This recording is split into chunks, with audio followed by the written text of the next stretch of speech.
3분기 채널 설명회는 일단은 시작을 이제 오늘부터 이제 시작할 거고요.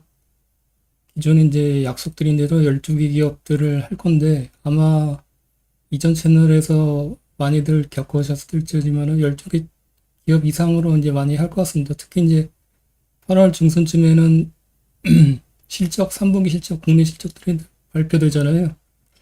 그러면은 그 1분기나 24년 1분기나 2분기 때 이제 주요 분석 기업들 관련해서 국내 기업이죠. 물론 관련해서 이제 실적 관련해서 이제 피드백을 해드리도록 하겠습니다. 그것까지 포함하면 아마 20개 정도 이상 될 것 같습니다.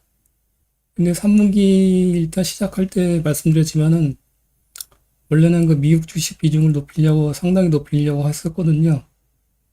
그런데 그 구독자분들 요청사항에서 일단은 국내 주식 50%, 미국 주식 50%인데 개인적으로는 국내 주식 분석 관련해서 좀 뭐랄까 의지? 아니면은 그런 그 열정이 좀 많이 사그라드는 그런 3분기인 것 같습니다.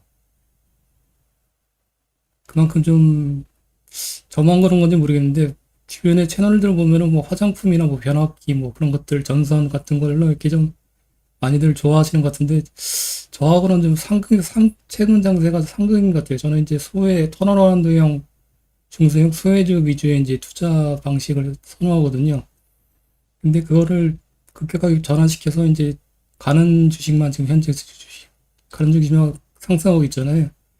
거기에 이제 올라타서 그거를 캐치해서 소개시켜 드리는 거는 저 투자 스타일하고는 맞지가 않는다 생각합니다. 그래서 최근 장세가 이렇게 그런 여건인데 거기에 맞춰서 기존에 거의 뭐 10년 이상 이렇게 진행해왔던 10년이 아니죠. 거의 20년 동안 이렇게 붙여왔던 그 제 스타일을 변화시키기에는 좀 힘들지 않을까 생각해서 많이 힘들다가 많이 힘들다가 여건을 느꼈고 최근에 이제 한미사이언스 설명 끝난 다음에 개인 생각이라는 이제 프레젠테이션 파워포인트를 준비했는데요. 거기서 생각을 좀 말씀을 솔직하게 좀 드리도록 하겠습니다. 그래서 거기 관련돼서 들으시고 과연 이제 국내 주식과 미국 주식이 이제 제가 생각하기에는 3분기가 이제 그 물론 제 생각이 절대로 100% 정답은 아니죠. 그런데 전환하는 계기가 되실 수 있기를 바라고 제가 생각하기에는 가야 할 길이지 않을까 이렇게 생각해서 감히 이렇게 생각을 계속적으로 공유를 드리고 있습니다. 물론 정답은 절대 아닙니다. 틀릴 수가 있어요. 그런데 제가 이제 운영하는 채널이다 보니까는 제가 이제 최근에 집중적으로 이제 분석하는 그런 매크로나 아니면은 생각 관련해서 공유를 드리고 제가 생각지도 않고 분석하지도 않은 산업이나 아니면 매크로나 기업들을 그냥 현재 여건상 트렌디하다고 이렇게 소개를 시켜드릴 수는 없잖아요. 제가 이제 공부도 안 하고 근데 그런 그냥 산업 리포트나 아니면은 종목 리포트 그런 것들 뭐 요즘에 뭐 핫한 뭐 실리콘투나 뭐 그런 것들 공부도 안 하고 관심도 없는 것들을 그냥 요약해서 정리해서 공유를 드리는 거는 아닌 거라고 생각합니다. 그렇기 때문에 제 방향성이 정답일지 아닐지는 확신하지 못하지만은 그래도 제가 집중적으로 이제 분석하고 공부한 그런 종목군이나 아니면 산업 관련해서 소개를 시켜드리고 공유드리는 게 맞지 않나 생각됩니다. 그렇게 좀 그렇게 좀 양해를 부탁드리고요. 서론이 좀 길었는데 관련 개인 생각은 이제 한메이 사이언스 끝난 다음에 시간이 되면은 내일도 출근하셔야 되잖아요. 그래서 한미 사이언스 같은 경우에는 좀 기업 분석하기에는 상당히 좀 개인적으로 편한 기업이라고 생각합니다. 쉬운 기업이라고 생각하고 가볍게 이제 먼저 시작한다고 생각하시고 들어주시기 바랍니다. 소리 괜찮으신가요?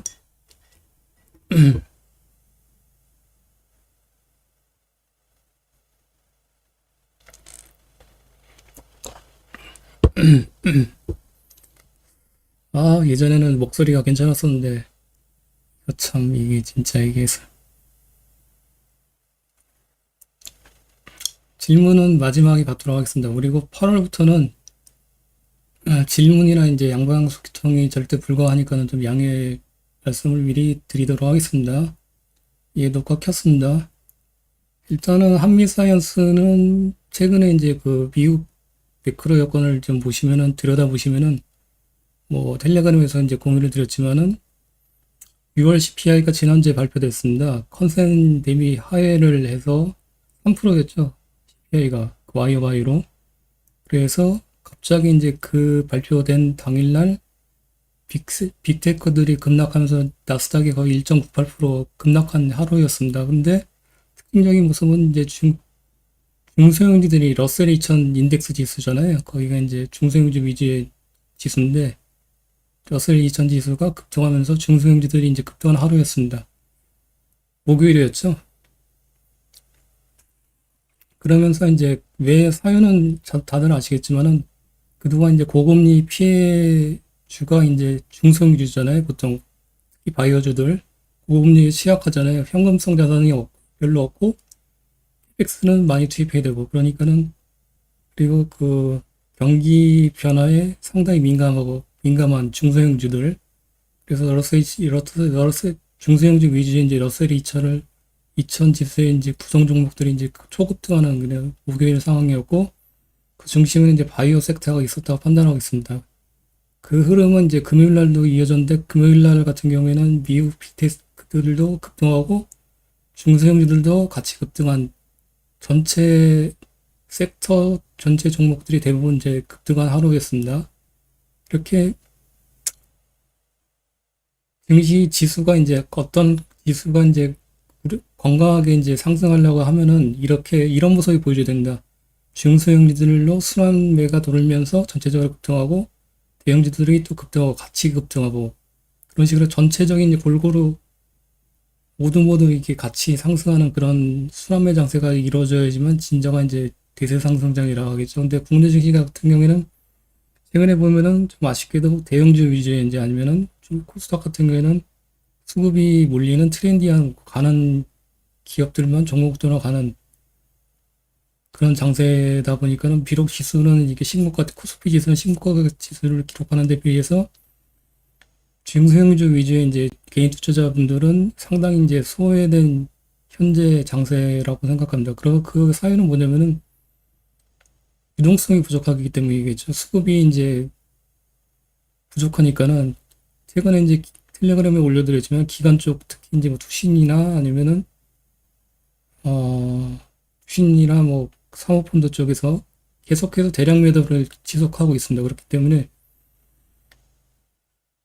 최근에 22년도, 23년도, 24년도 그 수급을 이제 공유를 드렸었는데 그 중에서 24년도 현재가 22년도가 대세락 정점이었잖아요. 그때보다 지금 현재가 수급이 가장 안 좋아요.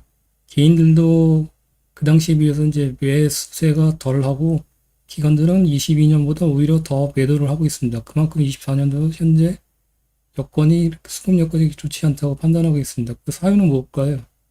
바로 금투세겠죠. 연말에 이제 지금 이제 민주당에서 유예를 이제 고려하고 있다고 하는데 유예는 개인적으로 봤을 때는 필요가 없다고 생각합니다.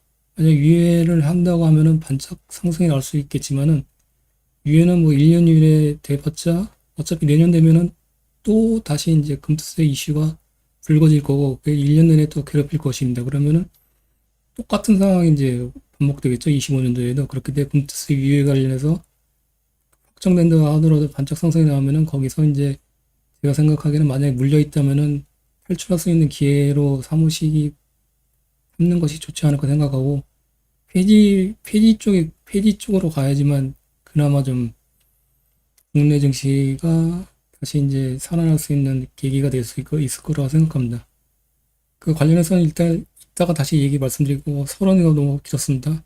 근데 한번 얘기하다가 다시 이쪽으로 넘어갔죠. 그래서 이제 미국 쪽 다시 넘어가면은 이제 그 저금리 CPI 컨센하기 때문에 이제 금리 인하가 이제 9월에 이제 거의 기정사실화되고 있잖아요. 그리고 금리 인하가 이제 올해 이제 2번 인하 확률이 가능성이 상당히 이제 증폭되고 있습니다. 그렇기 때문에 그런 사유로 최근에 억눌려져 왔던 그 라브라는 바이오 ETF가 있거든요. 텔레그램에서 공유를 드렸지만은 그 SOXL이라고 혹시 아십니까? 반도체 세배 레버리지 SOXL. 필라델피아 반도체 지수의 세배 레버리지가 있거든요. 그게 이제 22년 보통 라브 LABU인데 그거는 이제 바이오 세배 레버리지 ETF거든요. 근데 뭐 이렇게 세배 레버리지라고 해서 그 뭐 이렇게 상당히 위험한 뭐 그런 것들로 시각으로 보지 마시고요. 미국 섹터의 이제 대표적인 그 시클리컬 ETF라고 보시면 되시고 대세 하락과 대세 정점의 기준점은 이게 바로미터로 보시면 되실 것 같습니다. 그래서 XOXL은 22년 하반기부터 현재까지 7배 상승했었는데 과거에 이제 바이오 ETF 대표적인 라브 ETF하고 SOXL은 거의 같이 움직였습니다. 근데 라브 ETF 같은 경우에는 이번에 특징점이 보면은 바닥에서 전혀 움직이지 못했어요. SOXL은 3배 상승했는데 사유는 뭔가요?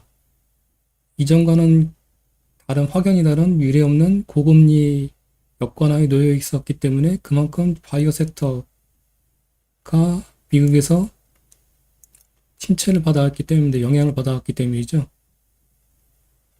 잠시만요.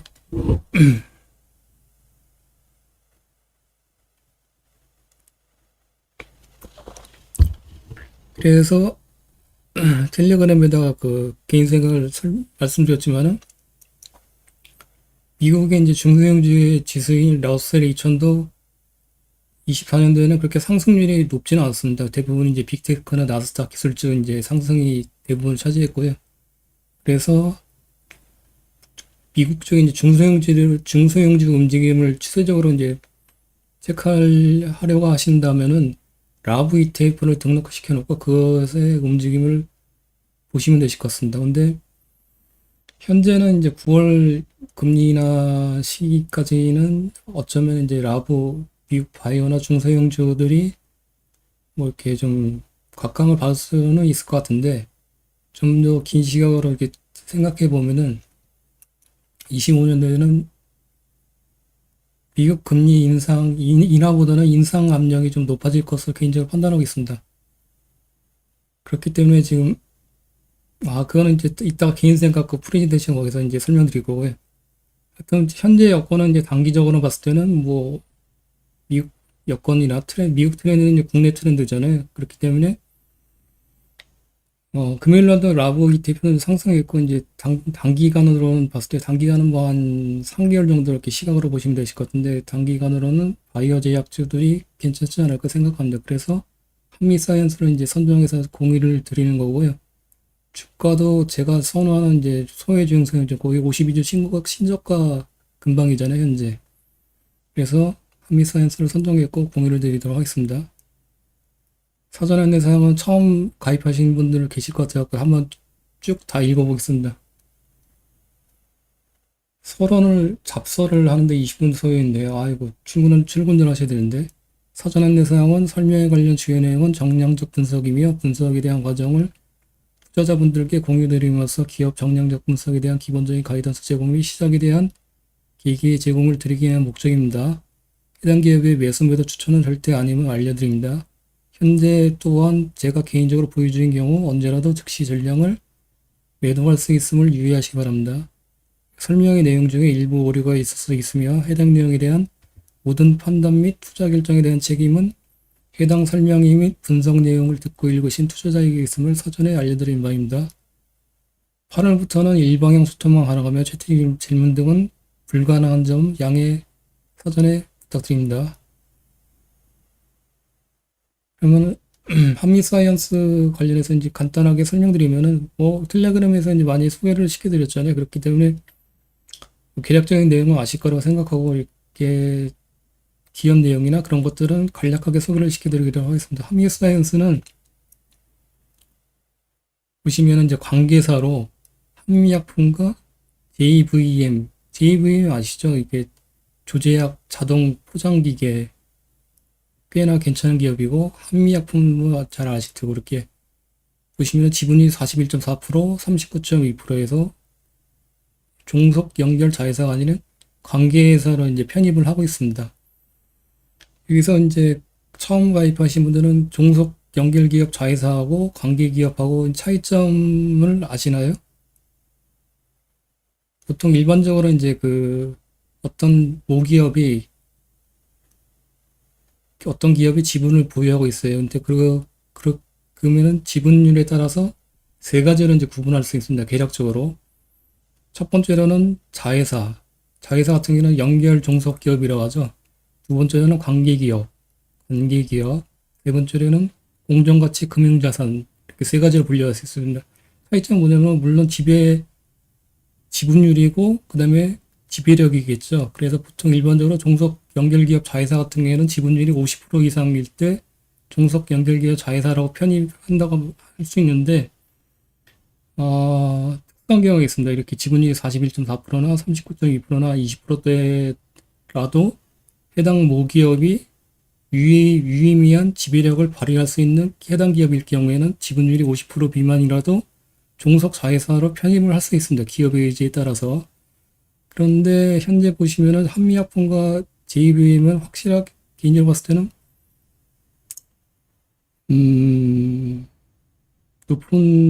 높은 비중으로 자회사로 충분히 편입시킬 수 있는 유의미한 지배력을 발휘할 수 있는 국기업 여건이라고 볼 수 있는데 그냥 지분율에 맞춰서 이제 관계회사를 이제 편입을 한 거죠.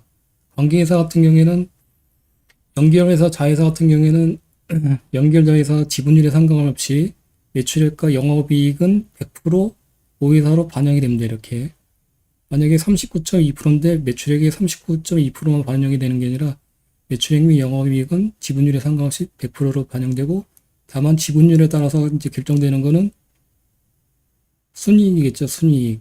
그러니까 그 지배주주 순이익에 보시면은 지배주주 순이익과 비지배지분 순이익이 있습니다. 그렇게 됐을 때 순이익 같은 경우에는 지분율에 따라서 이제 반영이 되게 됩니다. 그래서 보통 EPS는 이제 어닝 퍼 쉐어잖아요. EPS 같은 경우에는 어닝 같은 경우에도 전체 순이익이 반영되는 것이 아니라 지배주주 지분율에 해당되는 만큼 순이익이 반영되는 것입니다. 그렇게 보시면 되실 것 같고 그래서 현재 그러면 관계기업들은 어떤 이익들이 반영이 될까요? 그럼요. 매출액하고 영업이익은 반영이 안 됩니다. 일단은 관계기업은요. 대신에 지분법 손익과 배당금이 모기업으로 반영이 됩니다. 근데 지분법 손익은 보통 일반적으로 영업이익에 포함되지는 않고요. 영업이익 외 기타 관계기업 이익으로 이제 포함이 됩니다. 그래서 순이익에만 반영이 되고요.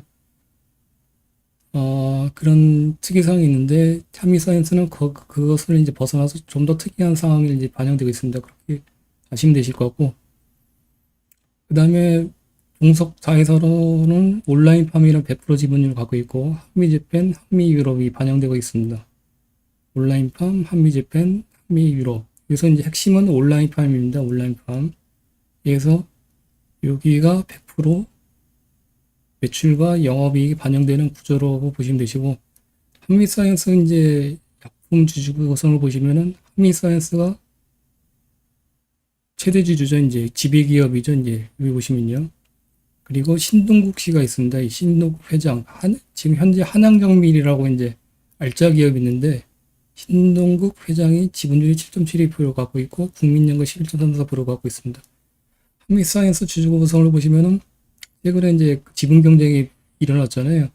그게 이제 그 2020년에 윤성기 회장님이라고 한미사이언스 이제 창업주인데 돌아가셨습니다. 다 작고를 하셨는데 2020년에 송영숙 회장과 임종희 씨, 김지현 씨, 임종희 씨가 있는데 송영숙 씨는 모친이고요. 그러니까 어머니, 임지현 씨는 장녀, 임종희 씨는 장남, 임종희 씨는 차남 이렇게 됐습니다. 상속을 받았는데 이렇게 34.29%를 상속을 받았는데 당시 상속세는 이제 5,400억 원으로서 현재까지 3개년간 납부했었고 이제 2천억 원의 추가 자금이 필요했었습니다. 그래서 송영식 씨하고 임지현 씨는 이제 한미사이언스 주식을 담보대출을 받은 상황입니다. 그래서 그게 이제 만기가 돌아왔고요.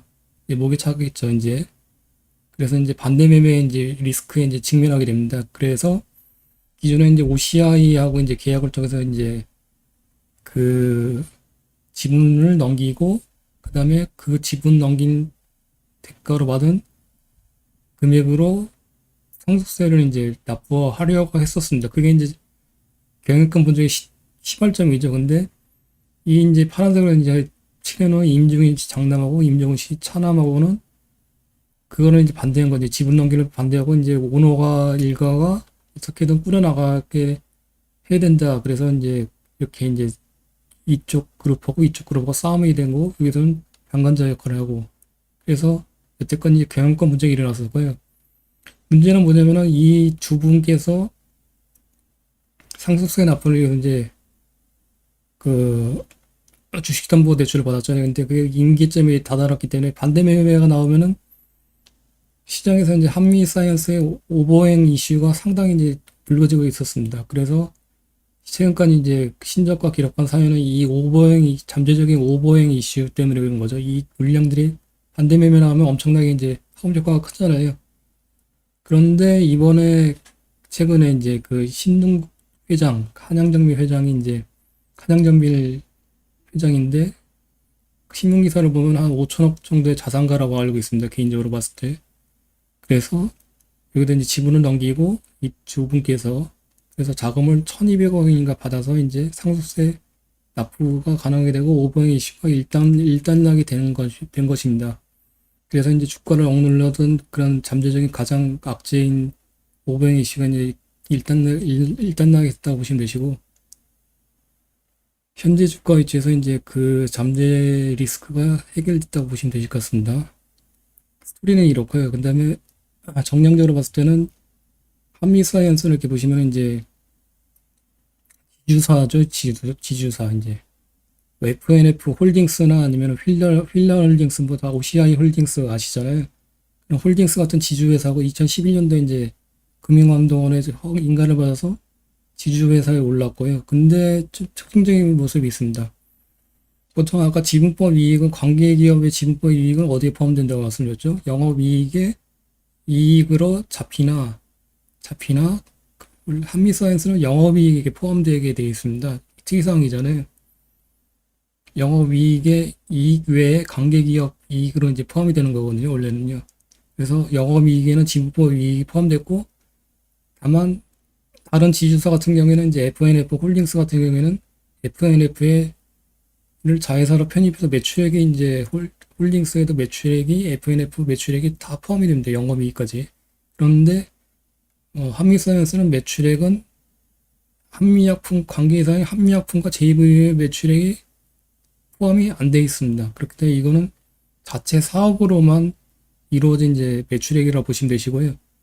본업 매출이 타 지주회사는 다르게 한미사에서 본업 매출이 높게 반영돼서 이런 것들을 보시면은 사업용 지주회사라고 합니다. 그 지주회사 같은 경우에는 두 개로 이제 구분할 수 있는데 지주회사는 여러 주식회사에 이제 주식을 보유함으로써 다수 기업을 지배하려는 목적으로 이루어지는 대규모 기업 집중 형태이다 보시면 되실 것 같고 FNF 홀딩스나 OCI 홀딩스는 순수 지주회사라고 보시면 되시고요. 한미사이언스 같은 경우는 사업 지주회사라고 보시면 되십니다. 그러니까 어떤 지주회사가 다른 자회사의 지주식을 보유함과 동시에 직접 생산과 판매 활동 등의 사업을 경영하는 회사를 말합니다. 그래서 사업 지주회사는 자기가 조달한 자본으로 사업을 직접 운영하면서 자본의 일부분을 타회사 지배를 위해서 자회사 투자를 하는 경업 형태이다 보시면 되시겠죠. 그래서 보통 지주사 같은 경우에는 그 주가가 할인이 많이 되고 있습니다. 그 사유는 뭐냐면은 잠깐만요.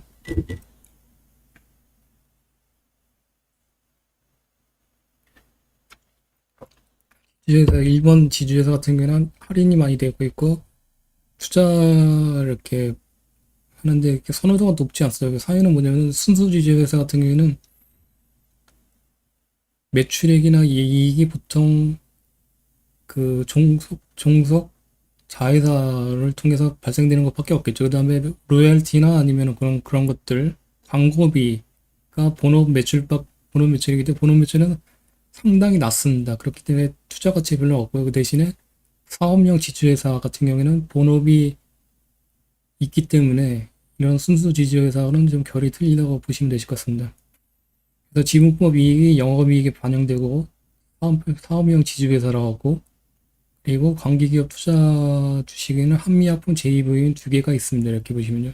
충분하게 유의미한 영향을 발휘하기 때문에 자회사로도 편입이 가능한 상태라고 보시면 되실 것 같습니다. 개인적으로 판단은 그렇게 판단했고요.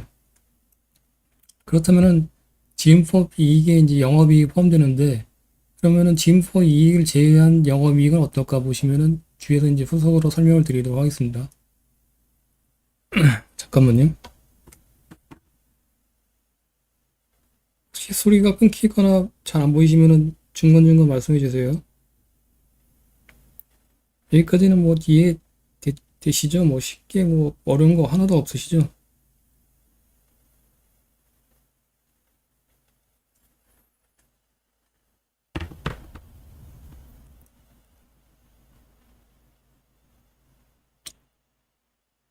그렇다면은 그 지분법 이익이 포함되는데 한미약품과 JVM에 그게 영업이익에 이제 포함되는데 그러면은 이 의미는 한미약품과 JVM의 그 영업이 잘 되면은 실적이 좋으면은 한미사이언스도 이제 실적이 좋아진다는 거를 감안하실 수 있는데 지분법 이익이라는 게 이제 간접적 이익이잖아요. 그렇기 때문에 본업이익을 보셔야 될 것 같습니다. 그렇기 때문에 영업이익과 지분법 이익을 같이 이제 표기를 했고요. 이 지분법 이익 주황색을 뺀 영업이익만 보시면은 23년도에 역대 최대 영업이익을 기록했습니다. 그렇기 때문에 본업도 가히 나쁘지는 않다 이렇게 보시면 되실 것 같습니다. 그래서 지분법 이익과 영업이익 추세를 분기별로 이렇게 표시를 했는데 지분법 이익이 파란색이고요. 그리고 영업이익은 지분법 이익을 포함한 전체 영업이익이겠죠. 그래서 이 갭 차이가 이제 갭 차이가 본업이익이라고 보시면 되실 것 같습니다. 근데 후반부 이쪽 20년도, 21년도보다는 이쪽으로 갈수록 갭 차이가 늘어나고 있잖아요. 이만큼 본업도 괜찮다, 상황이 괜찮다 보시면 되실 것 같습니다. 그래서 이제 지분법 이익 포함해서 전체 매출과 매출액은 그 관계기업의 이제 지분법 매출이 포함이 안 됐다고 말씀드렸잖아요. 그래서 매출액은 순수한 본업의 매출액이라고 보시면 되시고, 근데 잠깐만요. 여기서 보시면은, 사업용 지주회사 분석하는 거 처음이라서 좀 헷갈렸었는데, 이렇게 보시면은 매출 및 수주상에 보시면은 270억이 포함되어 있습니다. 지주회사한테 이렇게 기술 수출 수익 이런 것들인데, 여기가 내부 거래가 빠지거든요. 근데 내부 거래 빼면은 한 120억인데, 여기서 지주회사 매출액이 포함되는 사회는 뭐냐면은 이 헬스케어라는 사업 부분은 이제 22년 하반기에 한미헬스케어라는 관계회사를 종속기업으로 편입시키거든요. 여기서 나오는 제품들을 여기 통해서 판매하는 매출이 지주 쪽, 그러니까는 헬스케어 쪽의 매출이 이쪽으로 잡히는 겁니다. 그렇기 때문에 이런 뭐 지분법 관련해서 지주회사 관련해서 매출액이 포함되는 게 아니라 제가 파악하기로는 파악하기 힘들더라고요. 그래서 이런 것들은 내부 거래로 이제 제거되고 여기서 제품들이 판매되는 것들이 이쪽으로 포함된다 이렇게 보시면 되실 것 같습니다.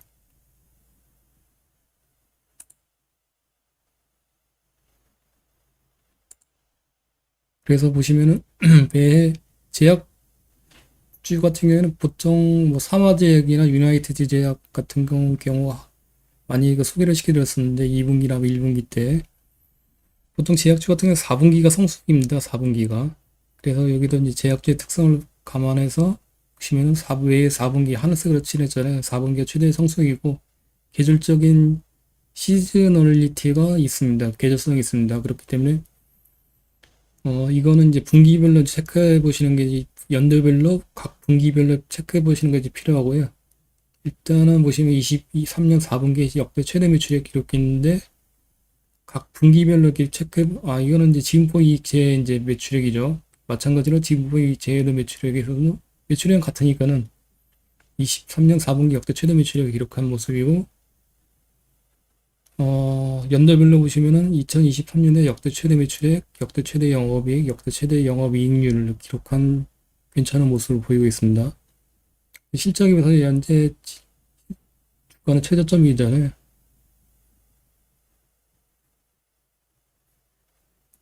자료 어떤 거 말씀하시는 거죠? 엑셀 자료예요?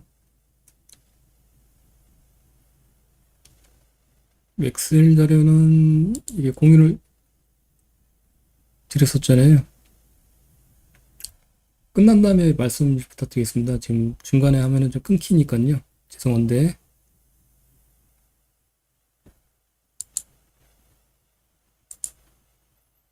그래서 이 3년들 이렇고 현재까지 사업 부문의 매출액을 보시면은 아까 그 온라인 파업이 핵심이라고 말씀드렸잖아요. 그런데 세 개로 이제 구분이 되고 있습니다. 헬스케어 쪽하고 여기 이제 한미 헬스케어를 흡수합병했습니다. 자회사로 둔 게 아니라 이제 한미 사이언스 흡수합병해서 이제 자회사가 아니라 한미 헬스케어라는 부분이 별도로 이제 매출액이 구분되고요. 그다음에 과거부터 현재까지 주력인 의약품 도매인데 온라인 판매라고 있습니다.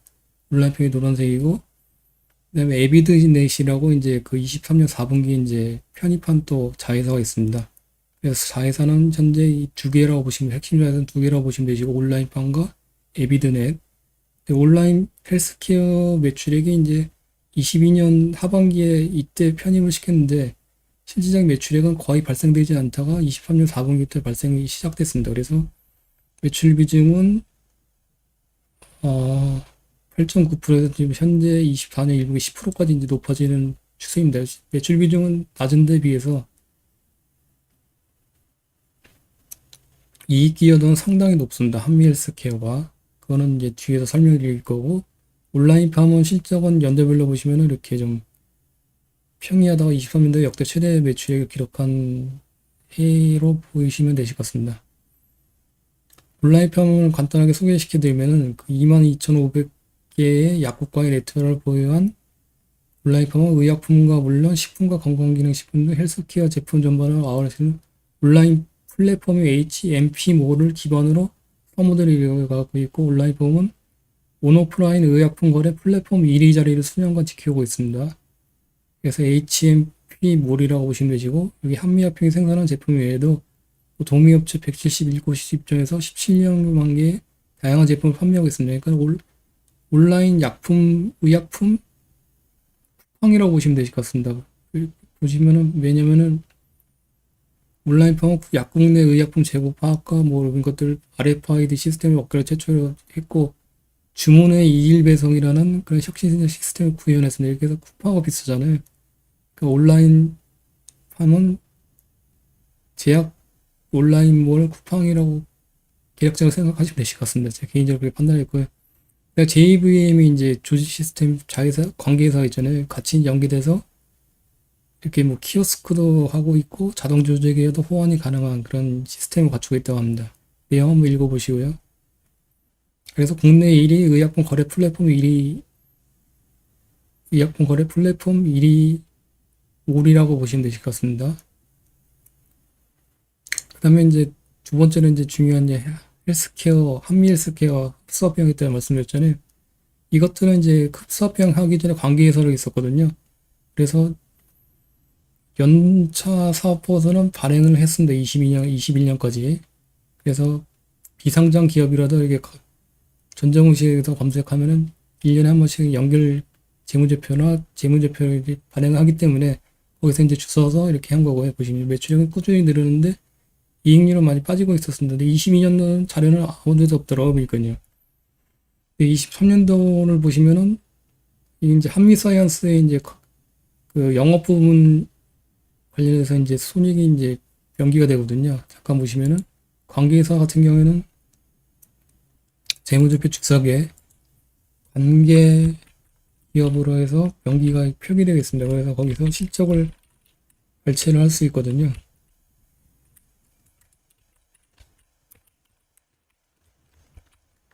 관계 측에는 관계기업 투자 주식이 있고 보시면은 지분법 이익이 반영된다는 거 되어 있고 밑에 보시면 실적이 분기별로 이렇게 매출액과 순이익이 명기가 되어 있습니다. 순이익이 명기가 되어 있고 이거는 이제 24년 1분기죠. 그래서 24년 1분기 한미약품은 이제 매출액 YOY로 이렇게 늘어나고 JVM도 이렇게 늘어난 좋은 모습을 보실 수가 있으십니다. 그런데 한미사이언스는 이제 그 흡사합병이 됐다 말씀드렸잖아요. 그래서 23년도 연차 사업부를 보시면은 재무제표 재석에 영업 부분으로 이제 구분을 하시면 되시죠.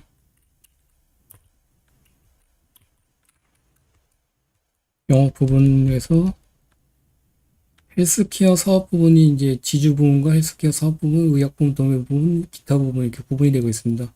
23년도 기준이죠. 그래서 헬스케어 사업 부분은 한미사이언스, 한미헬스케어를 이 흡수합병했다고 되어 있잖아요. 그래서 이게 한미헬스케어 실적이라고 보시면 되시고, 여기서 매출액은 외부 고객으로부터 수익이라고 보시면 되십니다. 1,100억 원, 23년도에. 그 다음에 영업이익은 159억 이렇게 되어 있습니다. 그래서 이것들을 입력한 결과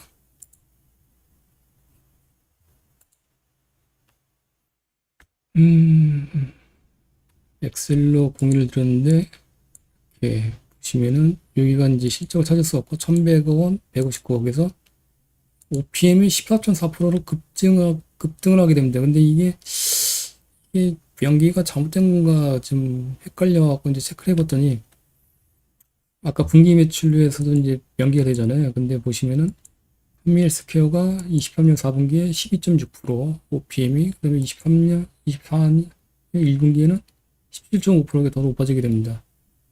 그런 여건이고, 그래서 매출액에서는 10% 비중을 차지하고 있잖아요. 24년 1분기에 비록.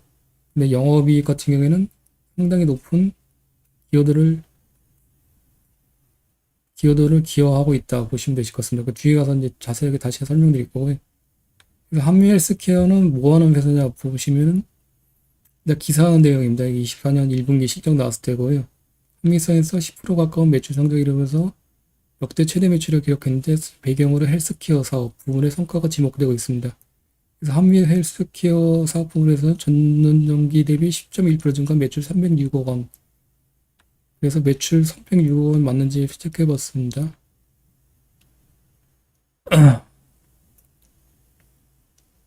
매출 300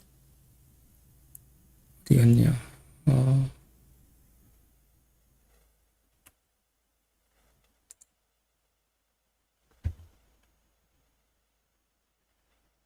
여기 이제 한미헬스케어고 분기별로 여기는 없어요 실적이. 그래서 305억 9천만 원, 그러니까 306억 원 맞습니다. 매출 비중은 10%, 전체 매출 비중에. 근데 영업이익은 53억 원이에요. 그래서 한미 기존에 주력에 또 온라인팜도 기존에는 부분이 명기가 안 돼 있더라고요. 그래서 온라인팜이 30억. 그래서 이익 매출 기여도는 10%밖에 안 되는데 이익 기여도는 제일 높아요. 여기 보시면요. 53억, 30억 이렇게 구분됐다고 보시면 되시고, 한미헬스케어 때문에 이익률이 높아지고 있다고 보시면 되시고, OPM은 17.5% 높아진다. 이렇게 왜 이렇게 높아지는지 보니까는 최근에 그 건기식을 이제 시작을 했다고 하더라고요. 보니까 기존에 뭐 두유나 뭐 그런 게 제한적이었었는데 한미헬스케어가 건기식 쪽으로 이제 진출을 해서 사업을 확장 중에 있다 보시면 되실 것 같습니다. 그런 사유일 것 같고, 그다음에 에비드넷이라고 이제 지분을 23년 4분기 추가로 편입을 했습니다. 근데 아직 적자인데 에비드넷은 정량적으로는 이렇게 이익 기여도는 상당히 낮은 데 비해서 정성적 스토리 같은 경우에는 좀 내러티브가 있더라고요. 그러니까 이건 조금 이따 설명드릴 거고, 이거 연도별로 보시면 1쿼터의 이제 실적을 보시면은 계절성 있다고 말씀드렸잖아요. 계절성 있는 기업 같은 경우에는 연도별로 매 분기마다 이렇게 실적 모아서 이렇게 1쿼터 만의 실적, 2쿼터 만의 실적, 3쿼터 만의 실적, 4쿼터 만의 실적들을 체크해 보시는 게 필요하십니다. 그래서 성장이 나오는지 체크해 보시는 게 필요하신데, 1쿼터에 보시면은 역대 최대 매출액 24년 1분기에, 그리고 23년도 2분기 보시면 역대 최대 매출액, 이 3쿼터만 모아서 봤을 때는 23년 3분기 역대 최대 매출액, 4쿼터만 모아서 봤을 때도 23년 4분기 역대 최대 매출액. 그래서 각 모든 연도의 분기별로 최대 매출을 기록한 실적을 기록하고 있다 보시면 되시고, 그게 연속성 있게 24년도 1분기에도 최대 매출을 기록했기 때문에 이런 추세는 아무래도 지속적으로 이 발생될 수 있는 개연성이 있다고 보는 것이 타당하다, 적정하다고 판단하겠습니다. 그것도 24년 2분기 실적을 더 추론할 수 있는 일인데 그 뒤에서 설명드릴 거고요. 현금 흐름을 보시면은 뭐 꽤나 뭐 양호한 모습을 보실 수가 있으시고 23년 4분기는 역대 최대 캐펙스를 집행했는데 사유는 아까 설명드렸듯이 자회사인 에비드넷을 지분을 추가 취득을 해서 관계회사 했었는데 지분을 추가 취득을 했습니다. 그래서 지분 추가 취득 때문에 캐펙스가 높아지는 거 사유가 되게 됩니다. 보시면은 이제 23년 4분기에 사업보고서에 연결된 매출표 주석의 내용이고요. 에비드넷을 지배기업이 단기말을 간주 취득일로 해서 지분 추가 취득을 해서 기존의 관계기업에서 종속기업으로 편입이 되게 됩니다. 29.9%에서 50%딱 맞췄잖아요. 데이터베이스 및 온라인 정보 제공. 근데 캐펙스를 이제 뽑으실 때 좀 헷갈려 하시는 분들이 많으신데, 뭐, 처음 이제 가입하신 분들, 투자활동현금, 영상 보셨을지 모르겠는데, 캐펙스 뽑을 때는 투자활동현금으로 해서, 보통 일반적으로 봤을 때는 유형자산의 취득을 포함시킨다, 이렇게. 그 다음에 무형자산의 취득도 포함시키고, 그 다음에 마이너스 유형자산의 처분 빼주시면 되시겠죠. 근데 보통 가실 때 가장 혼란스러워 하시는 게 투자부동산입니다. 투자부동산은 캐펙스에 포함될 거예요, 안 될 거예요?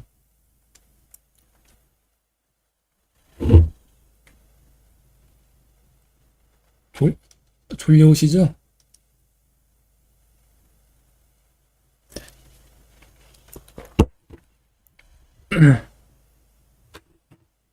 소리도 잠겼는데 졸려온 얘기만 하니까 그냥 졸음이 솔솔 오죠. 자장가죠, 자장가 아주 그냥. 내일 또 출근하셔야 되는데. 투자부동산은 포함이 캐펙스에 안 됩니다. 사유는 뭐냐면은 캐펙스에 포함 유무를 판단하실 때는 뭐냐면은 해당 항목 내역이 포함됐을 때 매출액에 영향을 미칠 수 있는지 없는지 해당 기업의 본 영업 활동에 도움을 줄 수 있는지 없는지 그거를 판단하시면 되시겠죠. 근데 투자부동산은 임대 수익이잖아요. 임대 수익. 이게 본 매출에 포함이 되지 않습니다.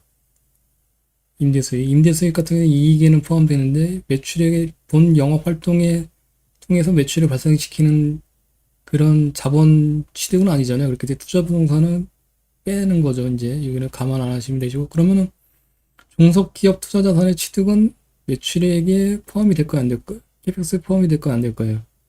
포함이 되겠죠. 이거는 이제 매출액에 반영이 되잖아요. 그리고 종속기업 자회사 같은 경우에는 해당 모기업의 매출액 본 영업 활동에 포함되는 거죠. 근데 관계기업의 이제 투자자산의 취득이 있습니다. 아까 관계기업 말씀드렸잖아요. 관계기업의 투자자산의 취득 같은 경우에는 어떻게 될까요? 캐펙스에 포함될 거예요, 안 될 거예요?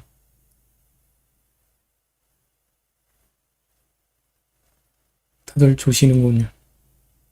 이건 뭐 그냥 제 개인적인 판단입니다. 정답은 아니고 다시 확인하시고 만약 틀렸다 그러면 다시 저한테 말씀해 주시면 되시고 관계기업은 매출액에 포함이 된다고 했습니까? 안 된다고 했습니까? 관계기업 포함이 안 되죠. 그렇기 때문에 캐펙스에도 제외를 시키는 것이 맞다고 보시면 되실 것 같습니다.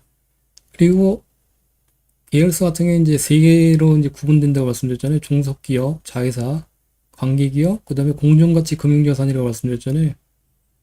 이거는 이제 지분율이 20%, 보통 일반적으로 봤을 때 지분율이 20% 미만이면은 공정가치 금융자산이라고 이제 명기를 하고, 여기 같은 경우에는 마찬가지로 여기는 이제 지분포 이익이나 배당금도 포함이 안 되고 그냥 금융자산이라고 보시면 되십니다. 공정가치 금융자산. 그렇기 때문에 캐펙스에는 포함이 안 되게 됩니다.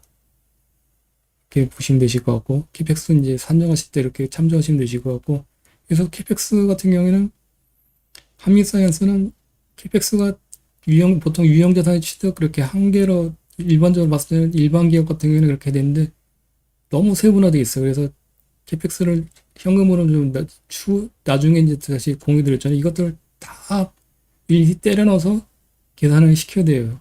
매 분기마다. 상당히 이제 뽑기가 불편한 기업이었죠. 이제 보시면 나중에 이제 엑셀 지우신 다음에 하실 때 이런 것들 다 포함시키셔야 돼요. 공구, 토지, 건물, 기계장치, 건설적인 자산 취득 이건 빼고 무형자산, 보증금은 아니고 특허권 취득 이것도 특허권도 무형자산이죠. 회원권 및 가입권의 취득 이것도 무형자산이니까 포함시키시고 이거는 이제 감가상각비가 발생되니까요. 이렇게 보시면 되시고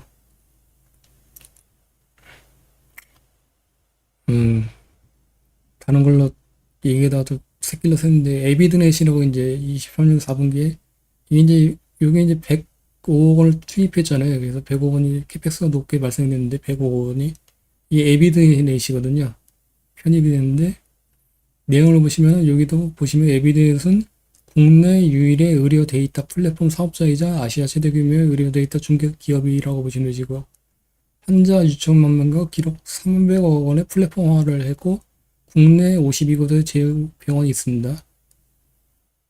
그래서 에비넷은 2011년 17년 11월에 설립됐고 2018년 첫 투자부터 현재까지 B시리즈 22년까지 350억 원의 투자를 유치를 받았고 시리즈 B에는 신한금융에 청해서 100억 원을 투자를 했습니다. 그래서 에비넷은 간단하게 설명드려 종합병원의 전자의무 기록을 글로벌 기업 기준으로 표준화하는 서비스를 제공하는 의료 AI 빅데이터 기업이라고 보시면 될 것 같습니다.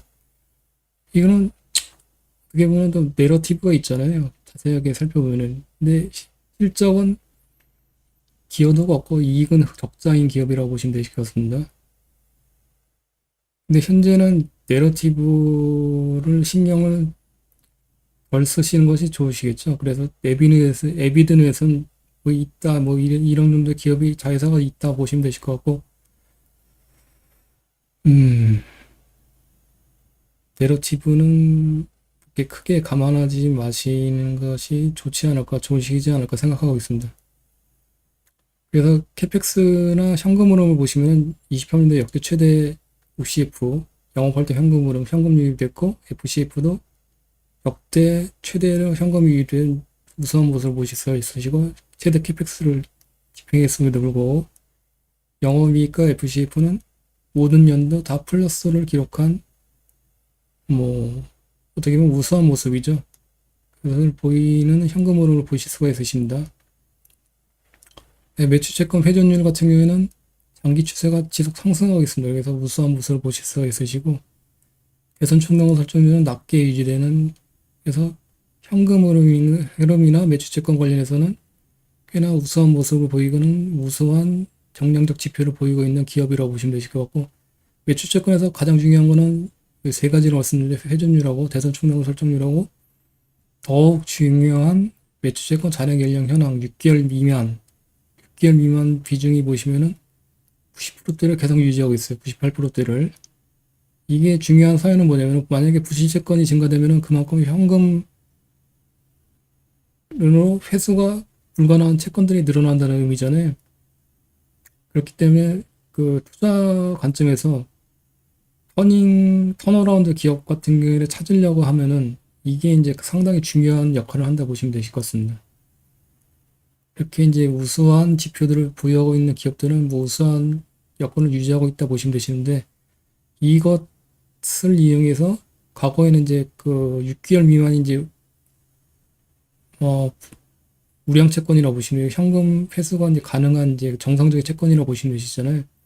그게 이제 과거에는 뭐 30% 40%였다가 최근에 급증하는 기업 90%대로 그러면은 몇 가지가 의미가 내포한다는 이제 개인적으로 생각하고 있고 이제 계속 이제 설명회 때 이제 초보 재무제표 설명회 때 설명을 강조를 드렸었는데 주사에는 이제 그 고객사 주요 고객사가 기존에는 영세한 고객사를 두고 있다가 우수한 고객사로 탈바꿈하고 있다. 그만큼 이제 제품 경쟁력이 높아진다는 걸로 보시면 되실 것 같고 그만큼 현금 흐름이나 현재 손익 구조가 뭐 이렇게 그냥 소소하더라도 이것이 이제 개선된다고 보시면 그만큼 매출액이 이제 현금 회수가 현금 흐름이 이제 돌 수 있다는 개능성이 높아지는 거잖아요. 그렇기 때문에 그런 기업들을 찾아내는 것이 이제 관건이라고 핵심이라고 생각하고 있습니다. 그거는 이제 사례를 조금 이따 다시 설명드릴게요. 그리고 재고자산 같은 경우는 회전율이 계속적으로 높아지는 추세를 보이겠습니다. 그래서 우수한 모습을 보실 수가 있으시고, 마지막으로 이제 매출액을 분기별로 이제 이렇게 표기를 하고, 선수금이 이제 명기가 되어 있습니다. 그래서 여기 L이라고 되는데, 레깅이라고 보시는데, 처음 가입하신 분들 무슨 말씀인지 잘 모르겠는데, 선수금을 이제 보통 받으면은 바로 해당 분기에 매출액이 발생되는 게 아니잖아요. 그래서 선수금을 받고, 선수금과 이제 수주잔고가 매출액을 추론하는 데 있어서 가장 강력한 이제 요인이라고 보시면 되시는데, 수주잔고는 언제든지 취소가 될 수 있잖아요. 취소될 수 있잖아요. 수주잔고는. 선수금은 돈으로 고객사로부터 받은 거에 수취한 거기 때문에 선수금을 줬다가 뺏을 수는 없잖아요. 벌써 현금을 유입시켰기 때문에.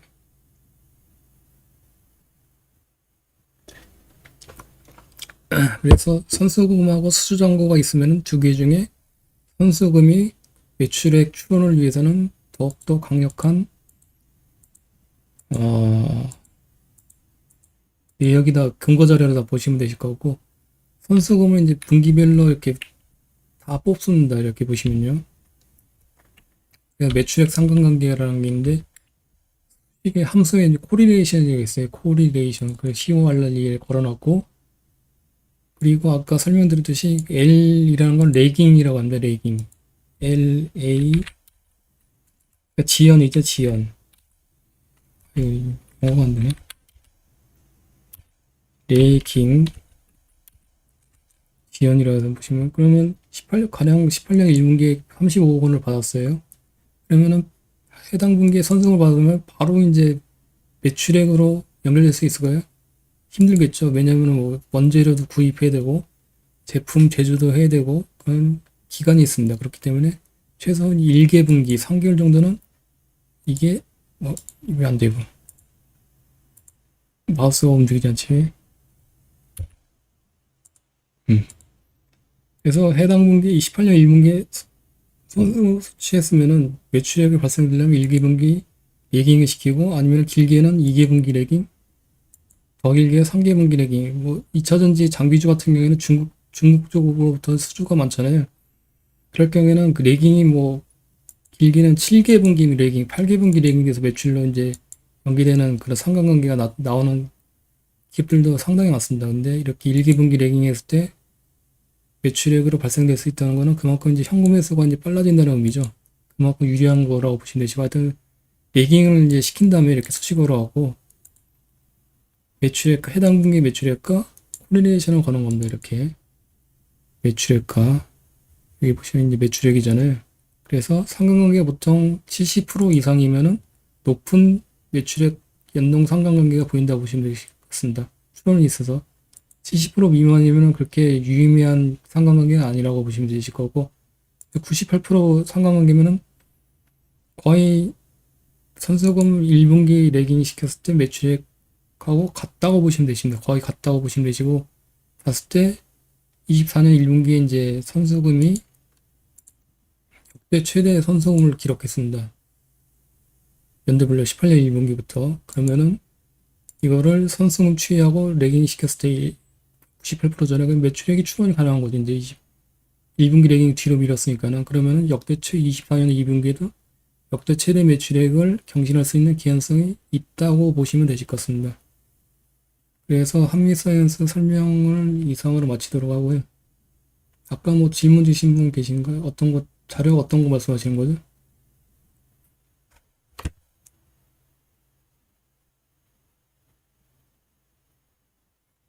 정량적 지표로 뭐 궁금하신 분 계신가요?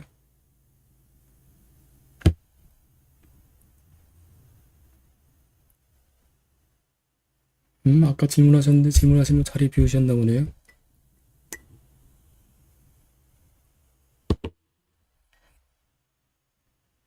아, 밑에,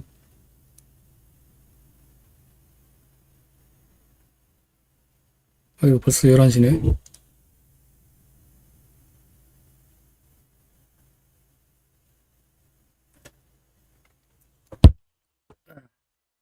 파워포인트 자료 아까 PDF로 해서 올려드렸잖아요. 아까 보시는 그 PDF를 올려드렸거든요, 이거. 음, 11시니까 또 내일 출근하시다니까는 계속 이어가도록 하겠습니다. 그러면은 아까 그 매출채권 관련해서 잔액 연령 현황이 게 중요하다고 말씀드렸잖아요. 그래서 최근에 그 사례를 하나 소개를 시켜드리도록 하겠습니다. 간단하게 올려드렸어요, 아까 오전에. 다시 올려드릴게요. 쭉 끝나고 나서 시간이 없으니까는. 최근에 제테마라는 기업을 소개를 시켜드렸었는데 간단히 핵심적인 것만 설명드릴게요. 이제 매출 채권 잔액 연령 현황 관련해서 이제 특징적인 모습이 있거든요. 근데 그 이전에 일단 보시면은 제테마는 이제 필러하고 이제 보톡스 관련해서 미용 관련 기업이잖아요. 최근 이제 화장품 수출 관련인들이 이제 각광을 받고 있는데 개인적으로 봤을 때는 고점 리스크를 좀 조심해야 되지 않을까 생각하고 있습니다. 근데 실리콘특허 같은 경우에 특히 그거는 이제 블로그에도 올렸고 텔레그램을 통해서 이제 미국 쪽에 뭐 이 엘프 뷰티나 아니면은 뭐 타겟 뷰티 쪽에다 관련해서 설명드렸었잖아요. 근데 이거 끝나고 나서 이제 아까 그 로레알이 이제 글로벌 1위 화장품 기업이거든요. 로레알, 그다음에 유니레버, 에스티로더, LVMH 그렇게 해서 네 개 부분의 미국 쪽 매출 추이를 이제 체크해 보면은 확연을 했을 수가 있을 것 같습니다. 그것도 이제 나중에 공유를 드릴게요. 그런데 일단 그러면은 제 생각하기에는 이제 후속으로 그 화장품주가 만약에 이제 고점 리스크거나 아니면 계속 이제 고점에서 이제 왔다 갔다 한다면은 보톡스나 필러도 이제 미용 쪽이잖아요. 여기가 이제 2차적으로 각광을 받지 않을까 이렇게 생각하고 있습니다. 개인적으로 봤을 때. 그래서 선정을 한 거고, 피어들을 보시면은 이제 메디톡스하고 휴젤, 바이오 플러스가 있습니다. 근데, 아, 이거 왜 이래, 이거. 이제 바이오 플러스거든요. 보시면요. 이걸 분석하다 말았는데, 매출채권 잔액 연령 현황이 중요하다고 말씀드렸잖아요. 근데 과거에는 83%, 86%까지 6개월 미만이 이제 비중이, 퍼센테이지로 돼야 되는데 이게 잘못됐는데, 현재 23년 4분기까지만 조사했는데 67%로 급격하게 빠지고 있어요. 이렇게 보시면요. 잔액 연령 현황이 6개월 미만 비율이. 그러면 이게 좋은 모습일까요? 아닐까요? 그러니까는 정상적인 채권이 6개월 미만 이하가 정상적인 채권이라고 보시면 되시고 나머지는 이제 6개월 초과는 이제 부실채권이라고 보시면 되잖아요. 현금으로 회수하기 어려운 부실채권 비중이 높아진다는 거잖아요.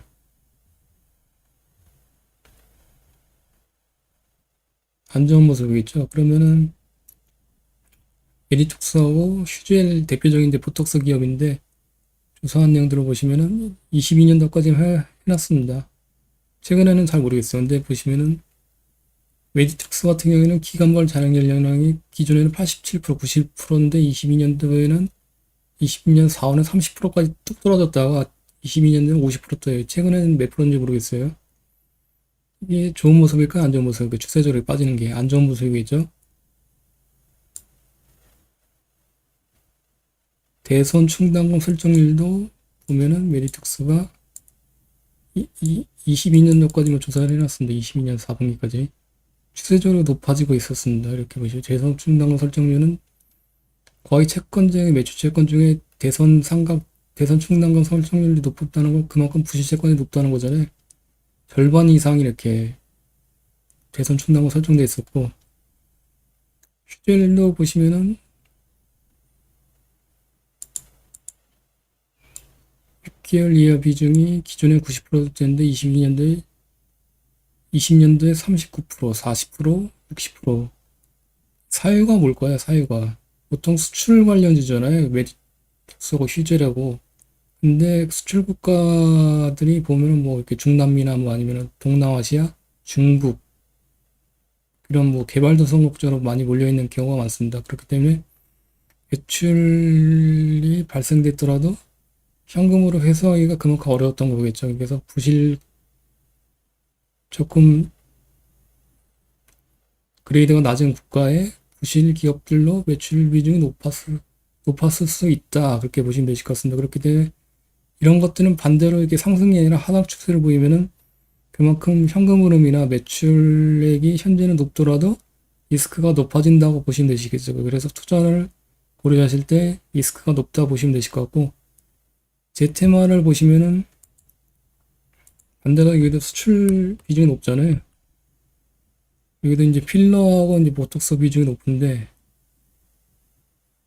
매출액이 24년 1분기에 최대 매출액을 기록했고, 현금으로도 그렇게 나쁘진 않습니다. 최근에 보면은. 과거에는 이제 프리캐시플로가 마이너스인데, 최근에 4개분기 연속 플러스이고, 핵심 사항은 보면은 아까 매출채권 잔여 일량이나 설명드렸잖아요. 일단 세전 충당 설정률이 과거에는 40% 있다가 최근에 5.1% 역대 최저를 기록했어요.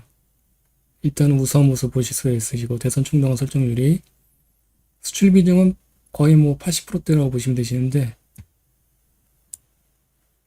핵심인 매출채권 잔액일량은 6개월 이하가 보시면은 과거에는 40%대였는데 93%까지 높아졌어요. 그만큼 정상적인 채권이 비중이 높아졌다는 거고, 부실 채권들이 비중이 확 떨어졌다는 거잖아요. 그러면은 이 모습은 어떤 모습으로 판단하시면 되실까요? 좋은 모습, 나쁜 모습. 거기에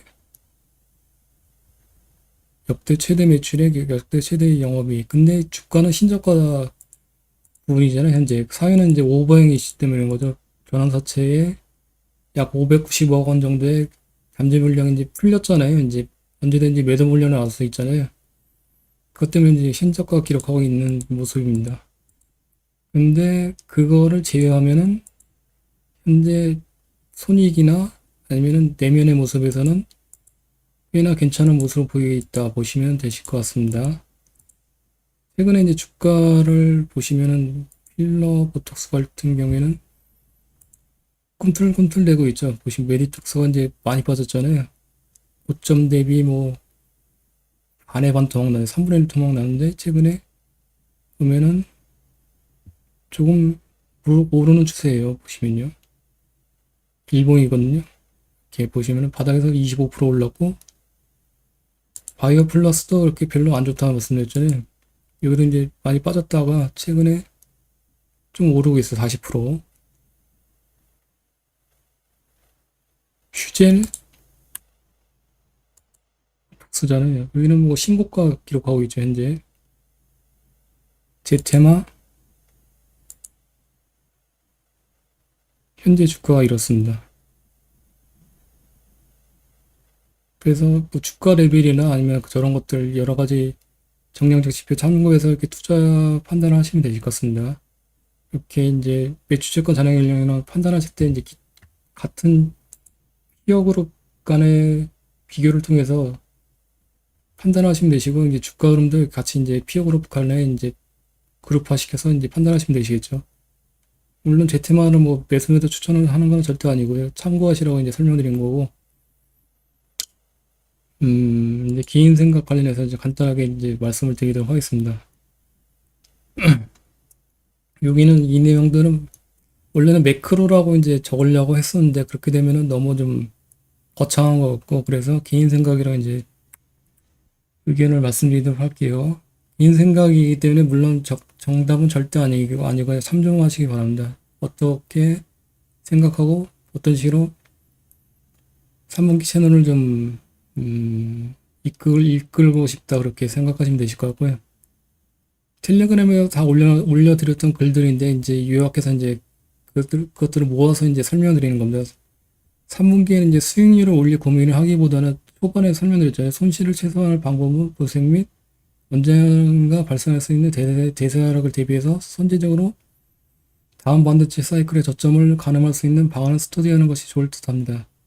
최근에 올려드렸듯이 엔비디아나 아니면 SK하이닉스 같은 경우에는 고점에서 8분 응선을 넘었다가 이제 올려드렸잖아요. 그렇게 지금 판단하고 있고, 그것들은 이제 관련해서 추가적으로 나중에 이제 AMD나 TSMC 다 분석 끝난 다음에 같이 종합적으로 해서 설명을 드리도록 할 거고요. 그래서 뭐 이렇게 됐고, 국내 증시 하반기 여건은 이제 생각으로는 글로벌 증시 고점 구간 진입에 대한 의구심 도출 시작이 예상될 거고, 그다음에 금투세 시행, 이게 이제 가장 중요하죠. 금투세 시행에 대한 불확실성 수익폭 예상이 되기 때문에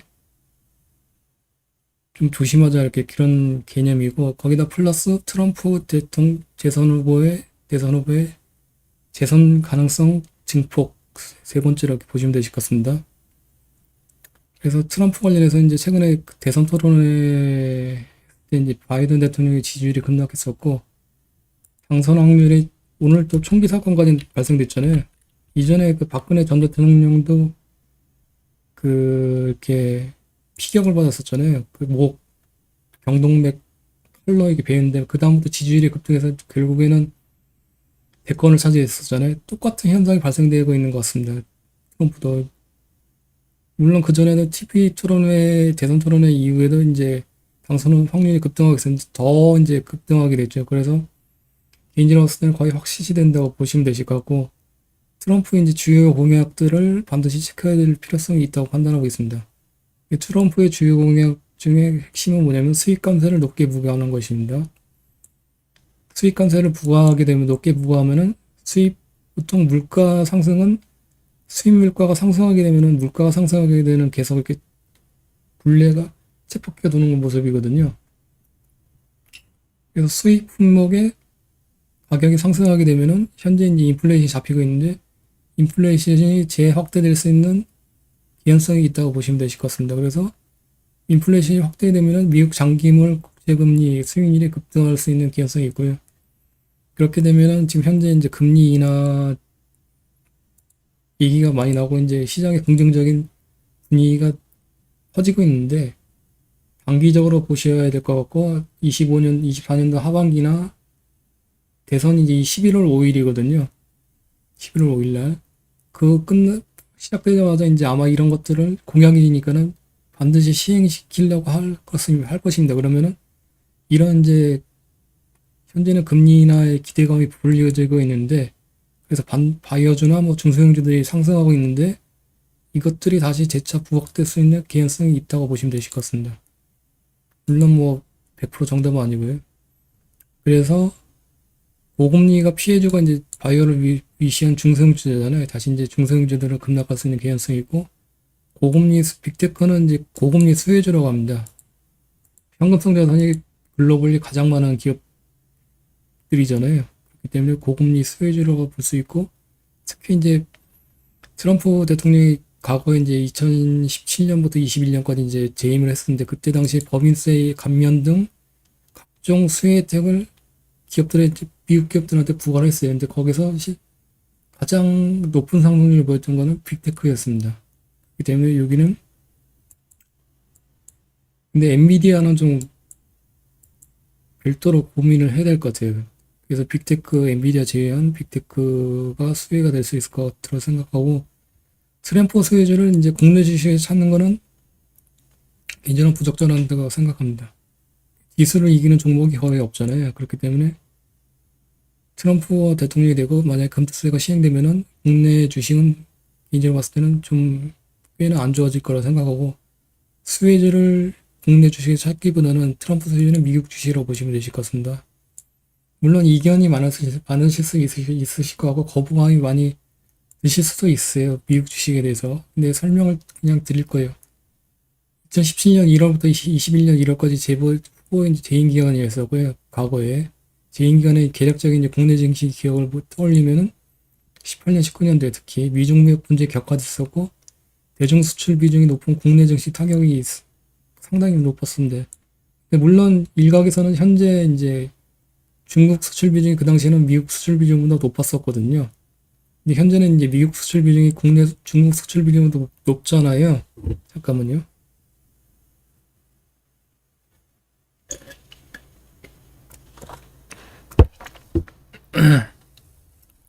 근데 그게 문제가 아닙니다. 만약에 트럼프 대선 후보와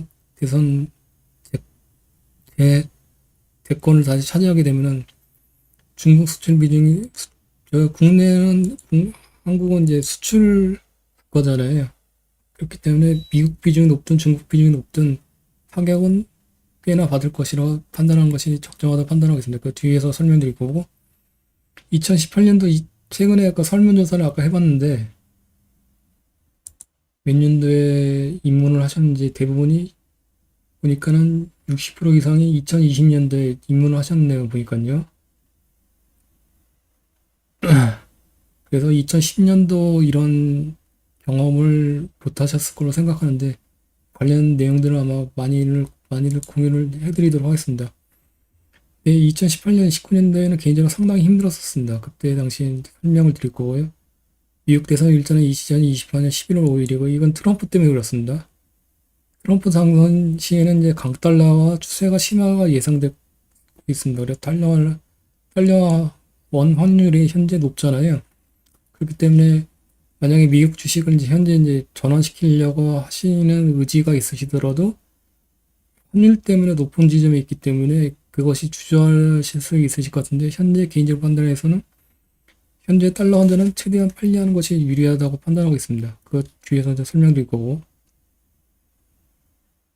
코스닥 같은 경우는 2018년, 19년도 기호로 대세 하락이 있었습니다. 이렇게 보시면 18년도고 19년도, 20년도 코로나 팬데믹이죠.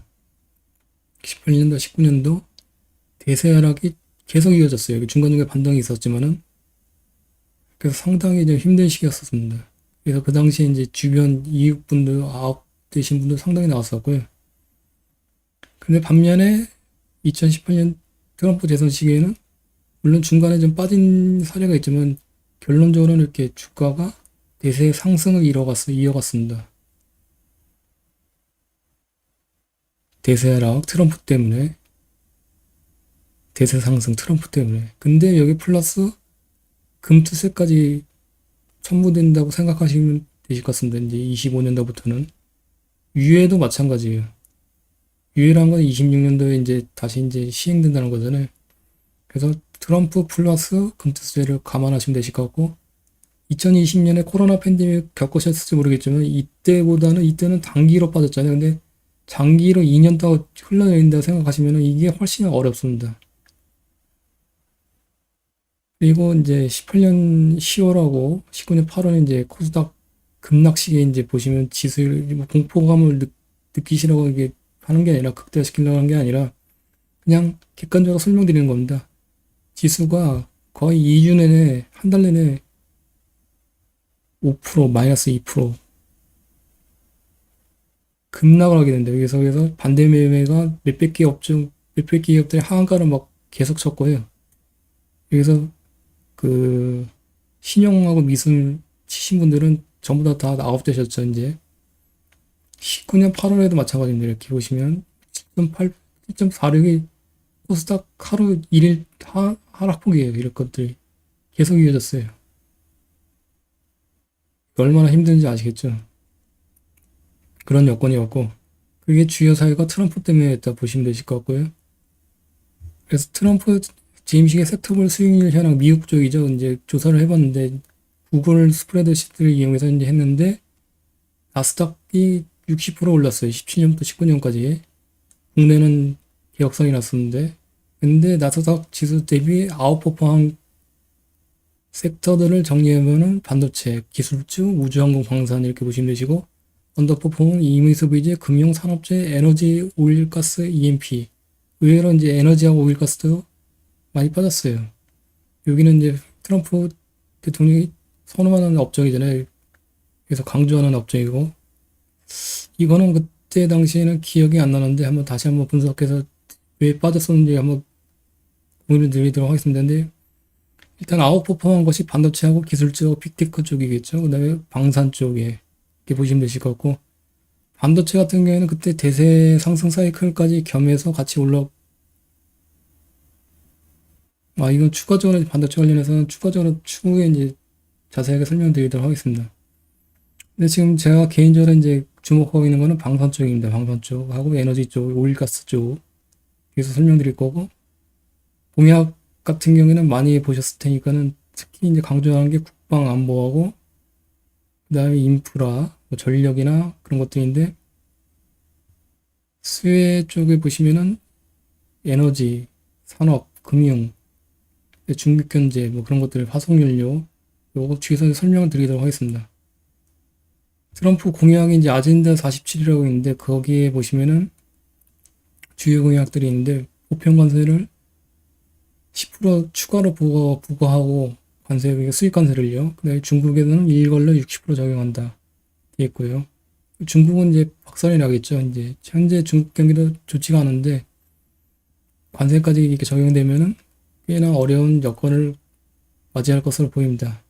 중국이 안 좋으면은 위안화 확률이 이제 급등하게 되고요. 그렇게 되면은 국내 원화는 중국 위안화의 거의 프록시 역할을 하거든요. 프록시, 그러니까 추종하는 그런 성향이 상당히 높거든요. 그렇기 때문에 원화 확률도 같이 이제 약세, 그러니까 급등할 수 있는 개연성이 있다고 보시면 되실 것 같습니다. 자국 중심 공급망 있고 화석연료 산업부 시추를 석유 시추, 오일 시추, LNG 시추를 바로 당선되자마자 시작한다고 돼 있고 IRA 생산 인센티브 축소, 이거 전기차나 신재생 에너지 쪽에 중국 경제 이상 동맹 역할 압박, 전반적인 감세 규제 완화, 감세 법인세 감세하고 규제 완화 한다고 돼 있잖아요. 재정 지출 확대, 이 의미는 국채를 이제 마구 찍어낸다는 의미겠죠. 장기물 국채를 찍어내면 국채 가격이 어떻게 되겠나요? 미국 장기물 국채, 단기물 국채, 10년물 국채, 이렇게 단기물 국채를 있잖아요. 이 국채를 찍어낸다는 의미는 국채 가격이 떨어진다는 의미는 그만큼 이자율을 높게 줘야지만 이제 투자자들이 살 거 아닙니까? 국채를요. 그렇기 때문에 국채를 찍어내면은 국채 가격은 빠지고 이자율을 높게 줘야지만 살 수 있는 투자자들이 진입을 한다 그래서 금리는 높아지게 됩니다. 그렇기 때문에 규제 완화에서 이렇게 재정 지출을 확대하면은 국채를 찍어낼 수밖에 없고 그러면은 금리가 상승할 수밖에 없겠죠. 그래서 수입 물가 이 수입 관세 부과하는 거서 여기서 인플레이션 확대해서 금리 상승 개연성이 있고요. 여기 두 번째는 여기서 이제 국채를 찍어내기 때문에 금리 상승하게 되는데 두 가지 여건이 엮여지면 어떻게 됐나요? 금리가 확대돼서 상승할 수 있는 개연성이 높아지겠죠. 근데 트럼프 공식의 공약 공식 웹사이트가 있습니다. 아젠다 47이라고. 이번에 이제 47대 미국 대통령 선거잖아요. 그래서 47대 대통령이 되면은 이렇게 한다는 공약이 있습니다. 아젠다 47이라는 그 의미고 주요 공약을 보시면은 휴일 산업의 부흥이라고 있습니다. 만약에 에너지가 더 많다는 것은 인플레이션이 낮아진다는 걸 의미할 것이고 이는 더 많은 일자리를 의미할 것이라고 되어 있고 세계 경제를 맞추기 위해서 대통령 시추를 허용할 것입니다.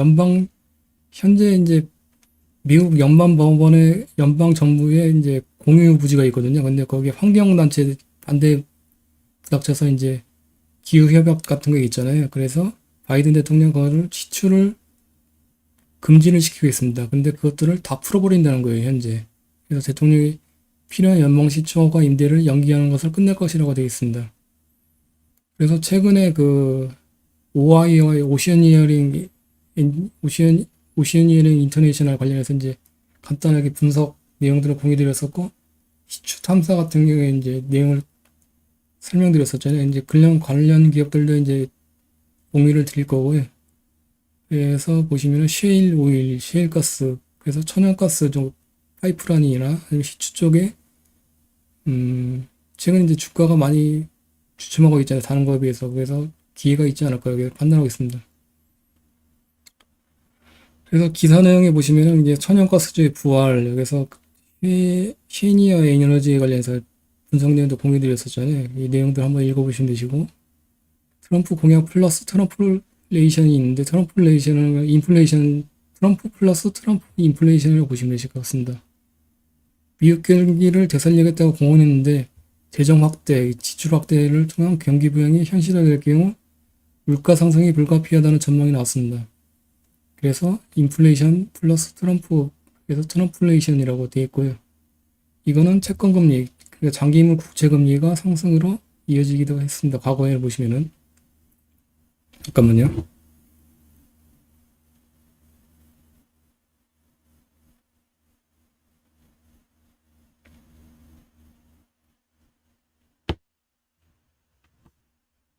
이런 것들은 과거에 이제 2018년, 19년도에 기억을 이제 되살리면서 같이 이제 곁들여서 설명드린 거고요.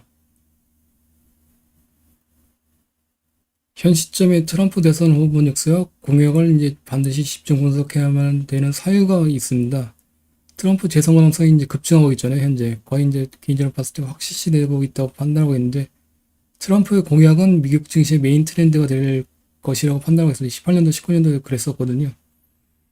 미국의 트렌드는 글로벌 트렌드고, 한국 주식시장의 경우에는 시가총액이 글로벌 전체 시가총액 1.7%밖에 안 됩니다. 상당히 작기 때문에, 대내적인 변수보다는 대외적 변수에 휘둘리는 상황이 빈번히 연출되고 있습니다. 그렇기 때문에 글로벌리 가장 변동성이 급격한 국내 증시라고 보시면 되실 것 같고, 사유는 이제 수출 위주의 수출 국가이기 때문에 그렇죠. 그래서 수출주, QE 확장이 발생되는 수출주가 각광을 받는 거고, 성장성을 보면 국내 내수원정 같은 게 뭐 이마트나 뭐 백화점주나 뭐 그런 것들 하염없이 빠지고 있잖아요. 그게 이제 그런 것 때문에 성장성이 정체되기 때문이겠죠, 이제.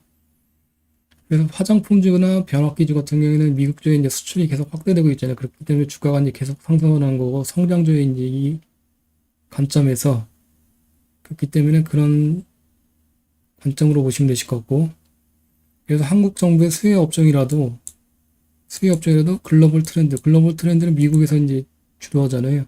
여기에 반한다면 빚을 발하지 못할 수도 있습니다. 그래서 반드시 국내 주식만을 투자하시더라도 해당 업종의 같은 업종의 미국 업종의 현재 트렌드나 추세를 실적으로 모니터링하는 것이 반드시 필요하다고 판단하고 있습니다. 예를 들면은 국내 2차 전지는 이제 테슬라의 주가 연장이 심하게 되고 있잖아요. 아니면은 뭐 일례로 최근에 이제 그 미국 화장품주하고 실리콘투하고 이렇게 비교를 해드렸잖아요. 그런 식으로 하시면 되실 것 같고, 아니면 미국의 나이키나 뭐 스케쳐스나 온홀리스나 그런 것들, 데커스 관련해서 신발 관련해서 이제 분석을 간략하게 해드렸고, 국내 이제 신발 관련주 화성 엔터테인먼트, 화성 인더스트리, 백선 이런 것들 같이 내용 공유드려서 그런 식으로 연계시켜서 미국하고 연계시켜서 분석을 하셔야 됩니다. 그래야지만 이제 그게 실적하고 추론이 가능하고 트렌드가 판단이 가능하신 거거든요. 이제 해야 될 게 이제 의류주들 이제 한번 또 싹 훑을 거고, 잠깐만요.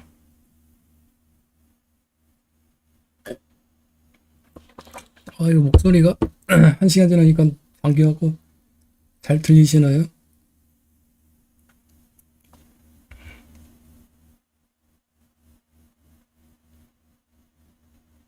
예.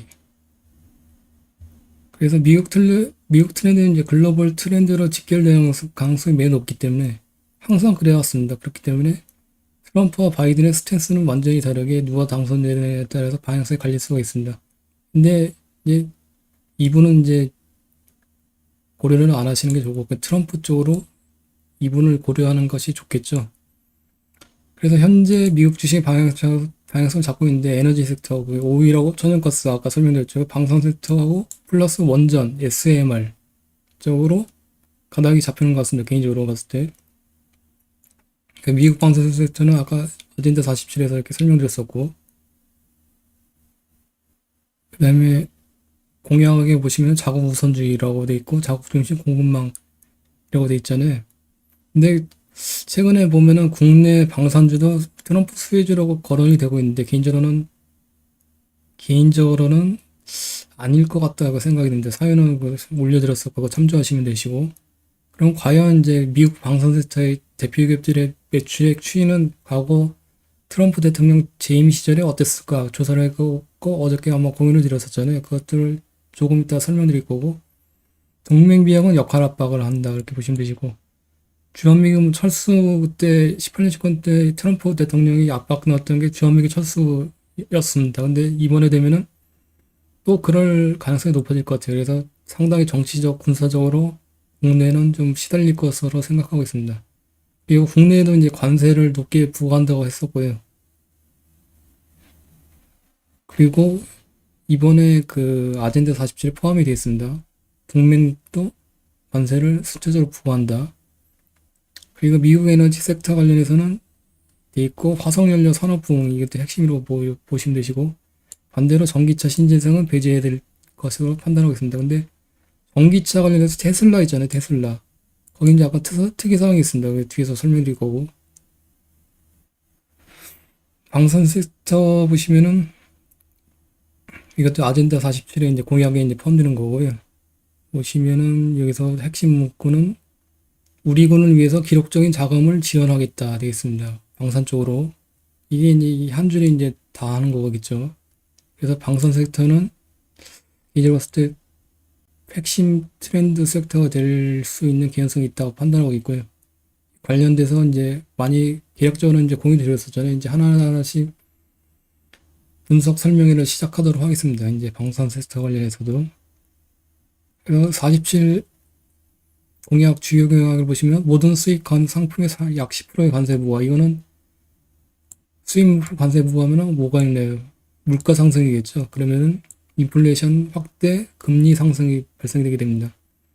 그리고 상호무역법 제정, 상대국이 미국 상품에 부과하는 관세와 동일한 관세율을 상대 수입국에 부과한다. 이거 우리나라도 포함되는 겁니다. 그렇기 때문에 우리나라 같은 경우에는 뭐 미국 비중이 높다고 지금 돼 있는데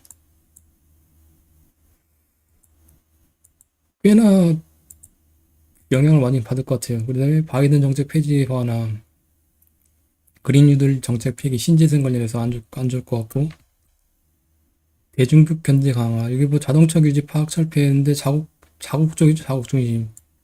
뭐 GM이나 포드 쪽이겠죠. 근데 국내 현대 자동차나 기아 쪽에는 악영향이겠죠. 이제 그 대표적인 게 국내 수출 대표가 반도체하고 자동차하고 2차전지잖아요. 근데 다 안 좋을 것 같아요. 보니까 이런 것들 때문에 대중 견제 강화 중국 쪽이 타격을 받으면은 우리 쪽의 환율 쪽에서도 상당히 안 좋겠죠. 좋은 게 없네요. 죄송한데. 에너지 환경 분야에서는 파리 협정을 재임하자마자 바로 탈퇴를 한다고 되어 있고요. 현재. 그래서 이런 것들 종합적으로 보면은 오일, 천연가스, 원전, 방산 빠졌네, 방산을 보고 있습니다. 현재. 반도체나 빅테크도 있는데, 반도체는 좀 다르게 봐야 될 것 같고, 이거는 추후에 이제 설명을 드릴 거고요. 빅테크는 괜찮게 보고 있습니다. 근데 테슬라 관련해서 아까 좀 다르게 봐야 될 것 같다 생각했는데, 오늘도 이제 그 트럼프 피격된 다음에 바로 이제 머스크가 거기에 트위터인가? 거기에 올렸잖아요. 이제부터 이제 트럼프 적극적으로 지지하겠다. 이제 트럼프의 참모가 될 수 있는 개연성이 있고 자문력에 아마 이제 머스크가 이제 대대적인 정치 자금 후원을 할 것 같습니다. 그렇기 때문에 테슬라는 지켜봐야 될 것 같아요. 뭐 이렇게 정책적으로는 좀 반대되는 게 있는데 이런 밀착 관계 때문에 지켜봐야 될 것 같습니다. 그리고 여기 테슬라가 이제 전기차뿐만 아니라 AI 이제 로봇 관련이잖아요. 근데 트럼프 대통령이 AI 쪽에 이제 관심이 상당히 많거든요. 그렇기 때문에 AI 관련해서 내러티브가 발현될 수 있는 개연성이 있을 것 같아요. 테슬라가 판단하고 있습니다. 그렇기 때문에 테슬라는 조금 긍정적으로 보는 것이 좋지 않을까 생각하고 있고, 테슬라도 이제 그 3분기 때 설명회를 한번 시행하도록 하겠습니다. 6월 CPI가 3%로 예상 하회를 했었잖아요. 그래서 중성주들이 강세됐다고 아까 설명드렸었고, 특히 고금리에 취약한 바이오 섹터 강세 전환 개연성이 높아진다고 설명드렸었는데, 목요일 날에 그 이후에 이제 많이 상승했었잖아요. 한미 사이언스도 이제 그런 개념에 맞춰갖고 제템 하나 설명을 드린 거고, 이거는 주말 동안에 적었던 글인데 같이 간단하게 다시 보시도록 하겠습니다. 긴 시기열로 이제 글로벌 매크로 상황을 개략적으로 살펴보는 것이 좋을 것 같습니다. 이거 긴 시기열로 25년도까지 정도 보시는 게 좋을 것 같고요. 메인 사회는 역시 트럼프 재선 확률의 상승이죠. 이제 적을 때는 피격 소식이 없었는데 적고 나니까는 다음날 토요일날 적었잖아요. 오늘 이제 피격대에서 이제 거의 이제 확실시 된다고 보시면 되실 것 같고 파급될 수 있는 여러 가지 변수를 같이 고민을 심각하게 하실 필요가 있으실 것 같다고 생각합니다. 잠깐만요.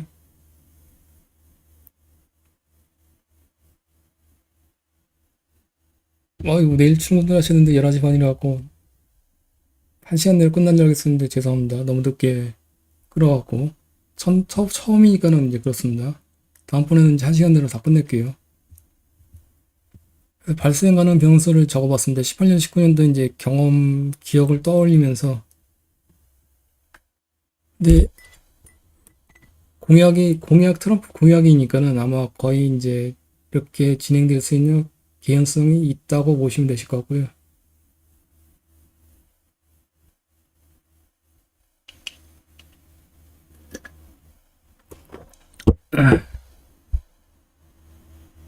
예, 감사합니다. 현재 트렌드는 이제 금리 인하 추세잖아요. 그래서 이번에 올해 2번 금리 인하하고 앞으로 이제 금리가 인하된다는 그런 컨센이나 시장의 인식이 상당히 많이 파급되고 있습니다. 근데 그게 저는 개인적으로 조심해야 될 거라고 판단하고 있습니다. 오히려 금리 인하가 되면은 인플레이션이 재점화될 수 있는 개연성이 있을 수 있다 생각하고 트럼프나 아니면은 트럼프를 떠나서 일본이나 중국 쪽의 현재 여건을 보면은 일본이나 미국의 글로벌리 미국 국채를 가장 많이 보유하고 있는 국가가 어딜까요? 일본하고 중국입니다. 근데 그거를 이제 연계시켜서 생각을 하셔야 될 것 같아요. 그래서 일단은 트럼프 쪽에 변수가 있는데 자국 우선주의잖아요. 그래서 미국의 수입 관세 확대를 부과하고 그러면 미국 수입 물가가 상승하면은 인플레이션이 재확정될 수 있는 개연성이 있을 수도 있고 그럼 금리가 상승되게 됩니다. 이 금리 하락하고 배치되는 거잖아요. 그리고 미국 재정 지출을 확대해서 그러면 미국 국채를 발행을 증가시킬 수밖에 없고 이거는 국채 발행 증가는 국채 가격이 빠지니까는 금리가 상승할 수밖에 없습니다. 장기물이겠죠, 장기물.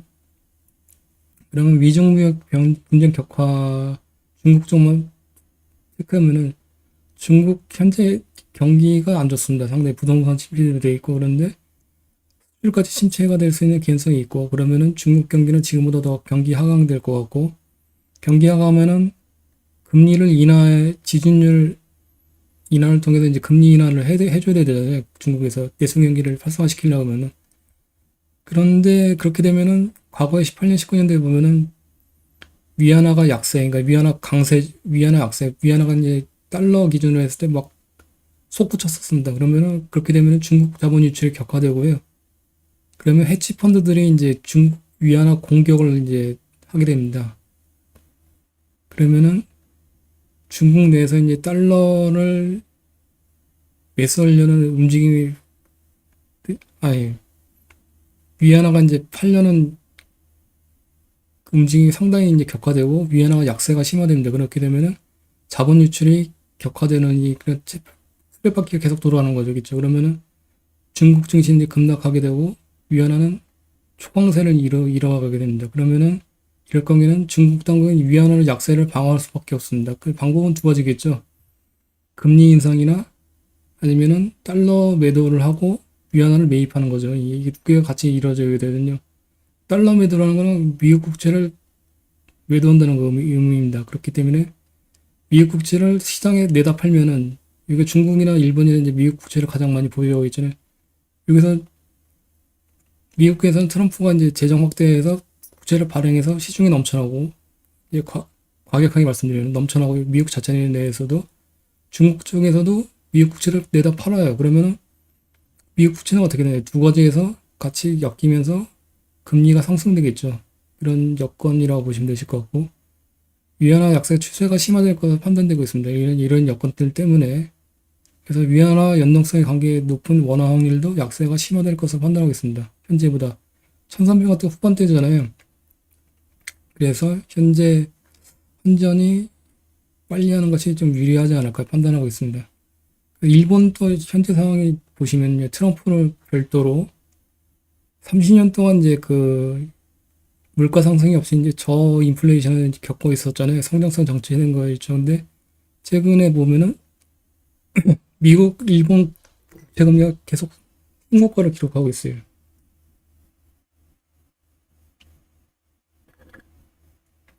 그리고 올해 초반에 일본 금리 인상했잖아요. 처음으로. 그런데 아직까지는 이제 그 YCC라고 이제 금리 상승을, 그러니까 환율을 이렇게 방어하고 있습니다. 환기입을 해갖고 이렇게 방어를 하고 있는데, 근데 최근에 보면은 30년을 찾아온 물가 상승을 겪는 중이고, 엔화가 뭐 계속 오르고 있잖아요. 현재 엔화가 계속 오르는 게 엔화 약세입니다. 약세. 수출 기업들 도요타나 뭐 패스트 리테일링 같은 경우에는 실적이 상당히 좋겠죠. 근데 반대 의미는 뭐냐면은 엔화가 급등하면 엔화 약세는 수입 물가가 그만큼 높아진다는 의미잖아요. 수입 물가 자극이 되고 일본 내 물가 상승이 되고 있습니다. 근데 지금 한계치에 다다랐다고 판단하고 있어요. 그래서 일본 정부가 환기입을 이번에 CPI 발표됐을 때 6월 CPI 발표 때 목요일인가 금요일인가 일본은 엔화가 갑자기 급락했었잖아요. 근데 그게 보니까는 뉴스 기사를 보면 이제 미국 정부, 일본 정부가 환기입을 했다고 보고 있습니다. 그렇기 때문에 일본 정부의 이제 의지는 엔화가 현재 레벨에서 더 이상 추가 급등한 것을 부담스러워하는 것이 이제 판단되고 있고, 방법은 이제 환기입은 달러 매도, 있죠. 달러 매도하고 엔화 매수, 위안화 마찬가지로. 그럴 경우에는 미국 국채를 중국하고 같이 일본에 많이 갖고 있잖아요. 그래서 미국 국채를 매도하고 엔화를 매수하는 것입니다. 근데 18년, 19년도에도 그런 사례가 있었지만 기억으로는 친미 성향이 상당히 강합니다. 일본에게는. 그래서 트럼프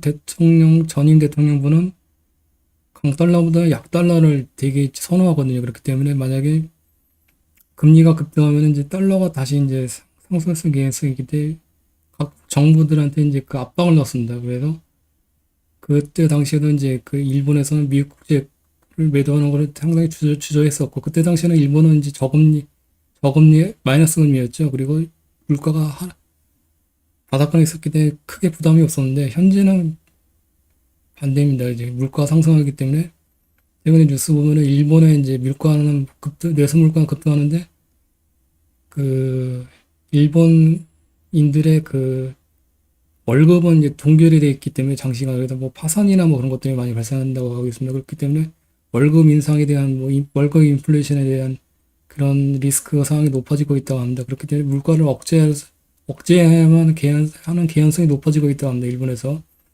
그래서 현재 여건이 그렇고, 그래서 국채는 매도하는 거는 부담이 되고, 남은 방법은 이제 금리 인상을 해서 내수 물가 잡는 방법밖에 없겠죠, 이제. 그래서 금리 인상 필요성이 높아지는 현재 시점입니다. 근데 이것도 이제 한계치가 있겠죠. 만약에 금리 인상을 계속하게 되면 이제 현재 재정 적자가 가장 금액이 높은 국가 중에 하나 일본입니다. 일본. 국채 발행을 상당히 많이 했었고요. 그렇기 때문에 일본 정부의 이자 비용 부담이 상당히 높은 상태입니다. 현재는 저금리 있기 때문에 그게 좀 표현화가 안 되는데, 만약 금리 인상을 하게 되면은 상당한 재정 적자에다 이자 부담이 높아지게 됩니다. 그렇기 때문에 금리 인상도 함부로 높게 할 수 있는 여건이 아니고요. 그렇기 때문에 이것도 한계가 있고 결국에는 미국 국채를 매도할 수밖에 없을 거라고 판단하고 있습니다. 25년도에 이런 여건들이 발생되게 되면 그러면은 중국, 일본 국채 매도, 미국 국채 매도, 미국 국채 발행, 그럼 세 가지가 엮이면 어떻게 됐나요? 금리는 상승할 수 있는 개연성이 상당히 높아지겠죠. 세 가지가 겹쳐버리면은. 그렇기 때문에 일반적으로 이런 것들하고 금리 상승하고 환율 약세가 심화될 것으로 판단하겠습니다. 그렇기 때문에 일반적으로 외국인 투자자 입장에서는, 달러 보유 투자자 입장에서는 외국의 가령 한국이나 일본의 달러 대비 환율이 상승하게 급등하게 환율 약세가 되면은 환 손실이 발생되게 되는데, 그렇기 때문에 해당 국가의 보유 주식 매도하게 되는데, 이런 개연성이 25년도에 발생할 수 있는 개연성이 있다고 판단하고 있고요, 현재. 근데 이거는 개인적인 생각이기 때문에 절대 정답은 아닙니다. 그냥 이런 의견도 있다 보시면 되실 거고.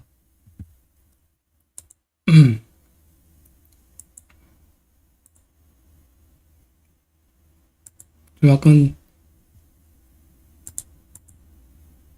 받아들이시기가 힘드시겠죠. 좀 약간 거부감이 느끼실 것 같은데, 이럴 수 있다 그래 가볍게 생각하시면 되실 것 같습니다. 근데 이게 이제 이 엔화 일본 증시 니케이 지수거든요. 최근에 신고가를 기록하고 있어요. 이렇게 보시면요. 근데 엔화는 초강세잖아요. 계속 여태까지 현재까지. 근데 왜 외국 지수는 외국인지 매수를 지속해서 고가인가 보시면은 사실상 3월의 고점으로 해서 이렇게 엔화 약세 때문에 조정을 이렇게 받았었습니다. 기존에는. 근데 최근에 외국인 매수세가 재유입되면서 신고가를 경신했는데 이거는 엔화 약세하고 이제 배치되는 모습이잖아요. 왜 그럴까요? 사연은 이제 두 가지로 추정되겠죠. 일본의 금리 인상이 대두되고 있다고 말씀드렸잖아요. 그러니까 일본이 금리 인상되면 엔화 약세가 저지될 것으로 판단되고 엔화 약세에서 강세로 전환되면 가능성이 부각되면은 엔화가 이제 높은 상태에서 빠지면 이제 손실이나 환차익이잖아요. 그러면은 현재 이제 외국인 투자자가 매수하게 되면 정점이기 때문에 환차익이 없기 때문에 현재 시점에서 매수하는 것이 유리하다고 판단했겠죠. 이제 외국인 투자자들이. 그리고 이제 미국 6월 CPI 하락으로 미국 금리 인하 가능성이 대폭 증폭되고 있습니다. 그러면 미일 금리 차가 축소될 것이라는 기대감 때문에 엔화 약세 저지가 되고 마찬가지로 이렇게 이런 플로가 되고 있습니다. 근데 미일 금리 차 축소라는 거는 뭐냐면은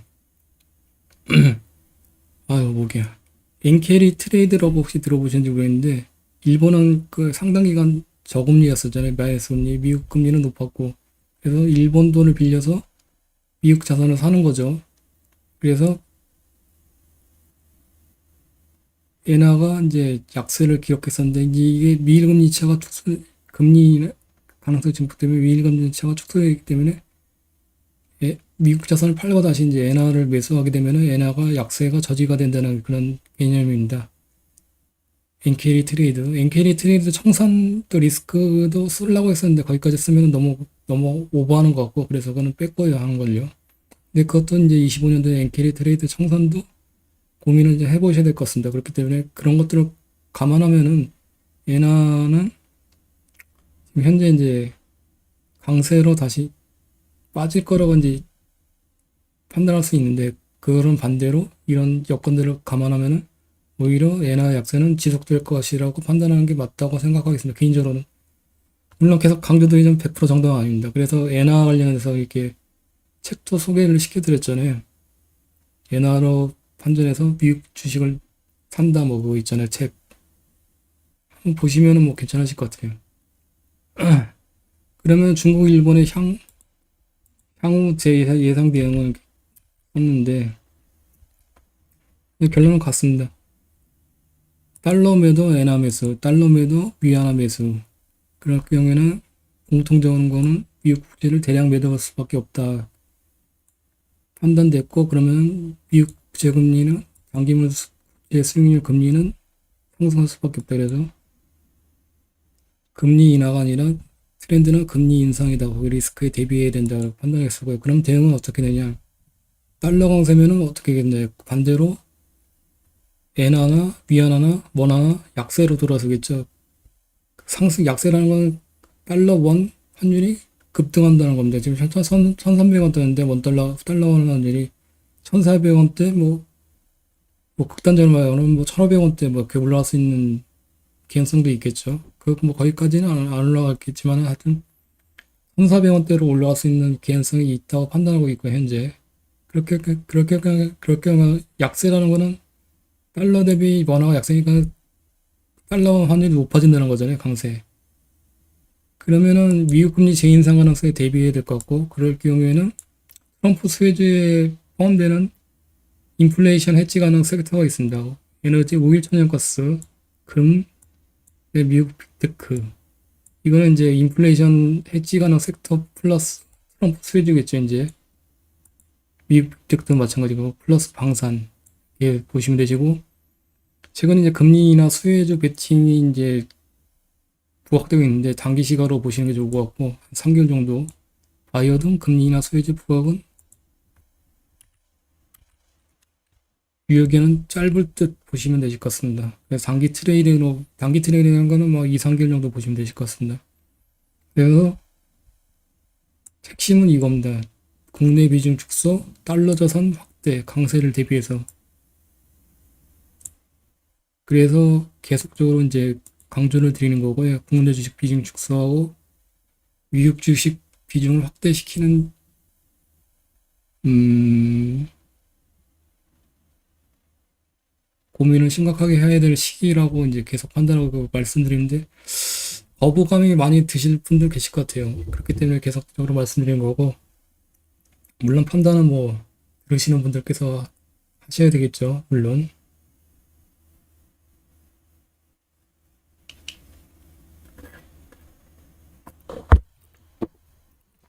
그래서 제 의견이 뭐 100% 정답은 아니기 때문에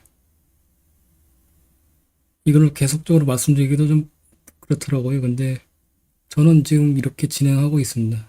이조는 현재 위안화 관련해서 뉴스고요. 이렇게 아까 저 위에 있던 그 의견들을 백업하는 이제 그런 객관적인 데이터라고 보시면 되실 거고 한번 읽어보시면 되시고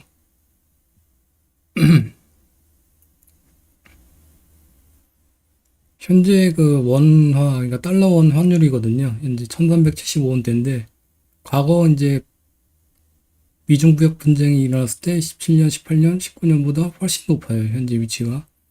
이 코로나 팬데믹 때 그때 당시보다 훨씬 높습니다. 이렇게 보시면은 뭐 상당히 높잖아요. 1400원에서 40평대 갔는데 근데 그럼에도 불구하고 24년도에 현재 삼성전자 쪽으로 외국인 투자들이 매수세가 계속 유입되고 있습니다. 근데 그거는 왜 그럴까요? 이게 이제 고점이라 생각하고 이제 빠질 거라고 생각하는 거겠죠. 아니면 고착화되거나. 근데 반대로 만약에 원 달러 환율이 여기서 추가적으로 상승하는 추세가 발생된다면은 어떻게 되나요? 외국인 투자는 매도 강화가 발생될 수 있겠죠. 환손실이 그만큼 발생되기 때문에 현재는 하락, 그러니까 달러 원 환율이 강세로 전환될 것이라고 기대하는 매수세가 붙는다고 보시면 되실 것 같습니다. 근데 이렇게 보면은 감히 제가 일개 개인 투자자인데 미약한 외국인 투자자가 의견은 빠진 거, 이게 추세가 빠지는 거라고 판단하고 있잖아요, 그들이. 근데 제가 개인적으로 반대로 상승할 거라고 판단하니까 그만큼 제 판단력 이렇게 뭐 많이 이렇게 신뢰는 하지 마시고 그냥 개인 의견이라 보시면 되실 것 같습니다. 제가 아까 방산 쪽에 이제 주도 섹터라고 이제 판단해서 공유를 드렸었잖아요. 설명을 드렸는데 보시면 이제 웬만한 주요 기업들, 그러니까 그 방산 쪽에 그 ETF가 있습니다. ITA하고 그다음에 DFEN하고 하나 또 뭐였지? XAR. 아까 그 ETF 설명드렸었잖아요. 거기에 이제 포트에 포함된 기업들 대부분 포함시켰고 다만 이제 보잉과 GE 에어로스페이스가 이제 가장 시총이 큰 방산 우주항공 기업이거든요. 근데 거기는 민간 쪽에 이제 매출 비중이 높습니다. 그래서 같이 포함시키면은 이제 그 전체 매출 합산해서 이 왜곡 현상이 발생되고요. 그래서 보잉하고 GE 에어로스페이스는 가장 높은 시총을 차지하고 있지만은 방산 쪽보다는 민간 항공 비중이 높기 때문에 거기는 제외를 시켰습니다. 그 이외에 이제 주요 기업들은 다 포함시켰다고 보시면 되실 것 같고 매출 추이가 이렇게 보시면은 연도별로 이제 10년도부터 23년까지 이렇게 연도별로 표시를 해놨습니다. 트럼프 재임 시절에 10년 1월부터 18년, 19년, 20년 1월까지 이렇게 핵심은 이제 초반이고 이제 18년, 19년이라고 보시면 되잖아요. 그때 당시 이제 매출 추이를 한번 체크해 보는 거죠. 과연 그때 당시 트럼프 재임 시절에 매출액의 증가가 얼마큼 됐는지. 그래서 이번에 당 재임되면은 매출이 증가될 수 있는 여지가 있는지 체크해 보는 거죠. 그래서 매출액 증감률은 이제 YY로 표시를 했고 이렇게 보시면요. 이렇게 보시면은 한가름이 안 나잖아요. 그래서 누적으로 이렇게 했습니다. 누적으로 10년도부터 누적으로 플러스 마이너스를 시켰어요. 매출액 증감을 14년, 15년에는 마이너스를 했고 16년 이제 트럼프 재임 시작. 근데 누적으로 봤을 때 매출액이 급증하는 구간은 18년하고 19년입니다. 3.42%에서 8.8%로 뛰었고 여기서 18.7%보다 급등하고 이게 이제 재임 마지막이고 이렇게 좀 플랫하게 가다가 최근에 23년도에 또 급증하는 모습을 보실 수가 있으십니다. 이거는 아마 러시아 우크라이나 전쟁 때문에 그런 것 같고 아무튼 그거 이외에는 특별한 상황이 없었을 경우에는 18년, 19년, 19년에 트럼프 재임 시절에 매출액이 급증하는 모습을 보실 수가 있으십니다. 그러면은 간접적으로, 기략적으로 트럼프 대통령은 방산 쪽에 이제 유리한 의견을 가진 지지하는 성향의 이제 대통령이라고 보시면 되실 것 같고요. 여기 이제 대선 수혜 종목들을 보시면은 방산, 금융, 은행도 괜찮을 것 같아요. 전통 에너지, AI 전력 인프라, 원전 쪽으로 아니면 뭐 변압기 전선 쪽인데 변압기 전선 쪽에는 주가가 많이 올랐잖아요 현재. 근데 여기는 정체되어 있고 여기도 정체되어 있고 도점이긴 하지만 여기 비해서는 정체되어 있습니다. 그렇기 때문에 많이 오는 것보다는 정체되어 있는 것들이 좀 유리하지 않을까 판단하고 있습니다. 개인적인 성향도 그렇고요. 리쇼링도 있고 근데 여기도 뭐 나쁘진 않을 것 같아요. 근데 핵심은 저는 이제 방산, 에너지, 원전 쪽으로 보고 있습니다. 그 다음에 트럼프 집권 시의 대미 통상 리스크는 보시면 되시고 반도체도 보면은 수출 통제 확대, 칩스법 보조금 중단해서 반도체가 트럼프 재임 시절 18년 19년에 상승률이 높았지만은 국내 반도체는 그렇게 좋지는 않을 것 같아요. 우리가 사이클이 있기 때문에 2년 사이클이잖아요. 사이클 하락기에 이제 맞이하게 되는데 그렇기 때문에 반도체 엔비디아나 반도체는 좀 조심해야 될 필요성이 있지 않을까 생각하고 있습니다. 자동차도 안 좋고 다 안 좋아요. 중국산 수입품에 대해서 그 수출 국가잖아요. 국내가 되면은 대부분의 건이 안 좋아요. 그리고 반도체 관련해서는 이제 준비를 중인데 이거는 추가적으로 이제 준비해서 나중에 이제 설명을 시작하도록 하겠습니다. 엔비디아 잠깐 보시면은 중국 쪽에 이제 현재 매출 비중이 있는데 아마 트럼프 대통령이 되면 엔비디아 중국 쪽에 수출 쪽의 규제가 상당히 심해질 거라 생각하고 있습니다. 근데 분기별로 보시면 엔비디아의 수출 비중이 과거에는 한 26%대 뭐 이렇게 높아졌었어요. 한걸요. 그런데 최근에 9.6%는 확 낮아졌어요. 여기 보시면요. 근데 이게 말이 안 되잖아요. 20%대 갔다가 8.88, 9.6%. 그래서 이게 뭔가 좀 이상하다 생각했는데 여기 24년 1분기에 싱가포르라는 신규 매출 국가가 발생됐습니다. 이 의미는 뭐냐면은 싱가포르에서 이 반도체를 소화하는 게 아니잖아요. 과거에는 없었고. 그러니까 중국 쪽으로 우회 수출하는 거죠. 이렇게 싱가포르 동해하고. 과거에는 홍콩 쪽에서 우회 수출했었는데 싱가포르 매출 비중을 포함시키면 25%, 과거 20%대잖아요. 같아요. 보시면요. 그렇기 때문에 엔비디아 만약 트럼프 대통령이 되면은 엔비디아 중국 수출이 막히면은 이 25%라는 매출 비중이 결코 작은 건 아니거든요. 이 흔들리면은 엔비디아 매출이 성장성의 리스크가 좀 있다고 보시는 것이 좋지 않을까요? 이거는 관련해서 추가적으로 나중에 이제 자세하게 반도체 관련해서 설명드리도록 하겠습니다.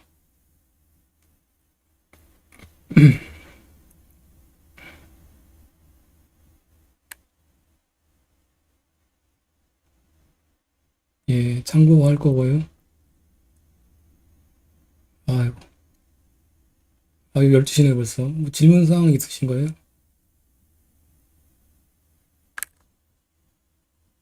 좀 약간 좀 무거운 내용의 개인 생각을 전해드렸는데,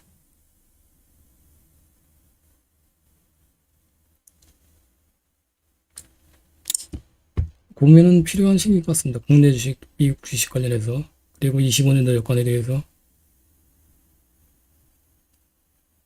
그리고 추가적인 내용들은 계속적으로 공유를 드리도록 할게요. 뭐 질문이 없으시면은 오늘은 이만 마치도록 하겠습니다. 2시간 동안 첫날인데 고생들 하셨고, 다음 주에 주말에 또 뵙도록 하겠습니다. 다음 주 주말에는 뭘로 할 거예요? 음,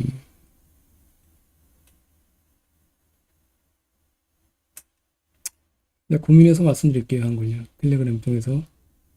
예, 고생들 하셨습니다. 다음 주에 뵐게요. 내일 출근 잘 하시고 좋은 한 주 되시기 바랍니다.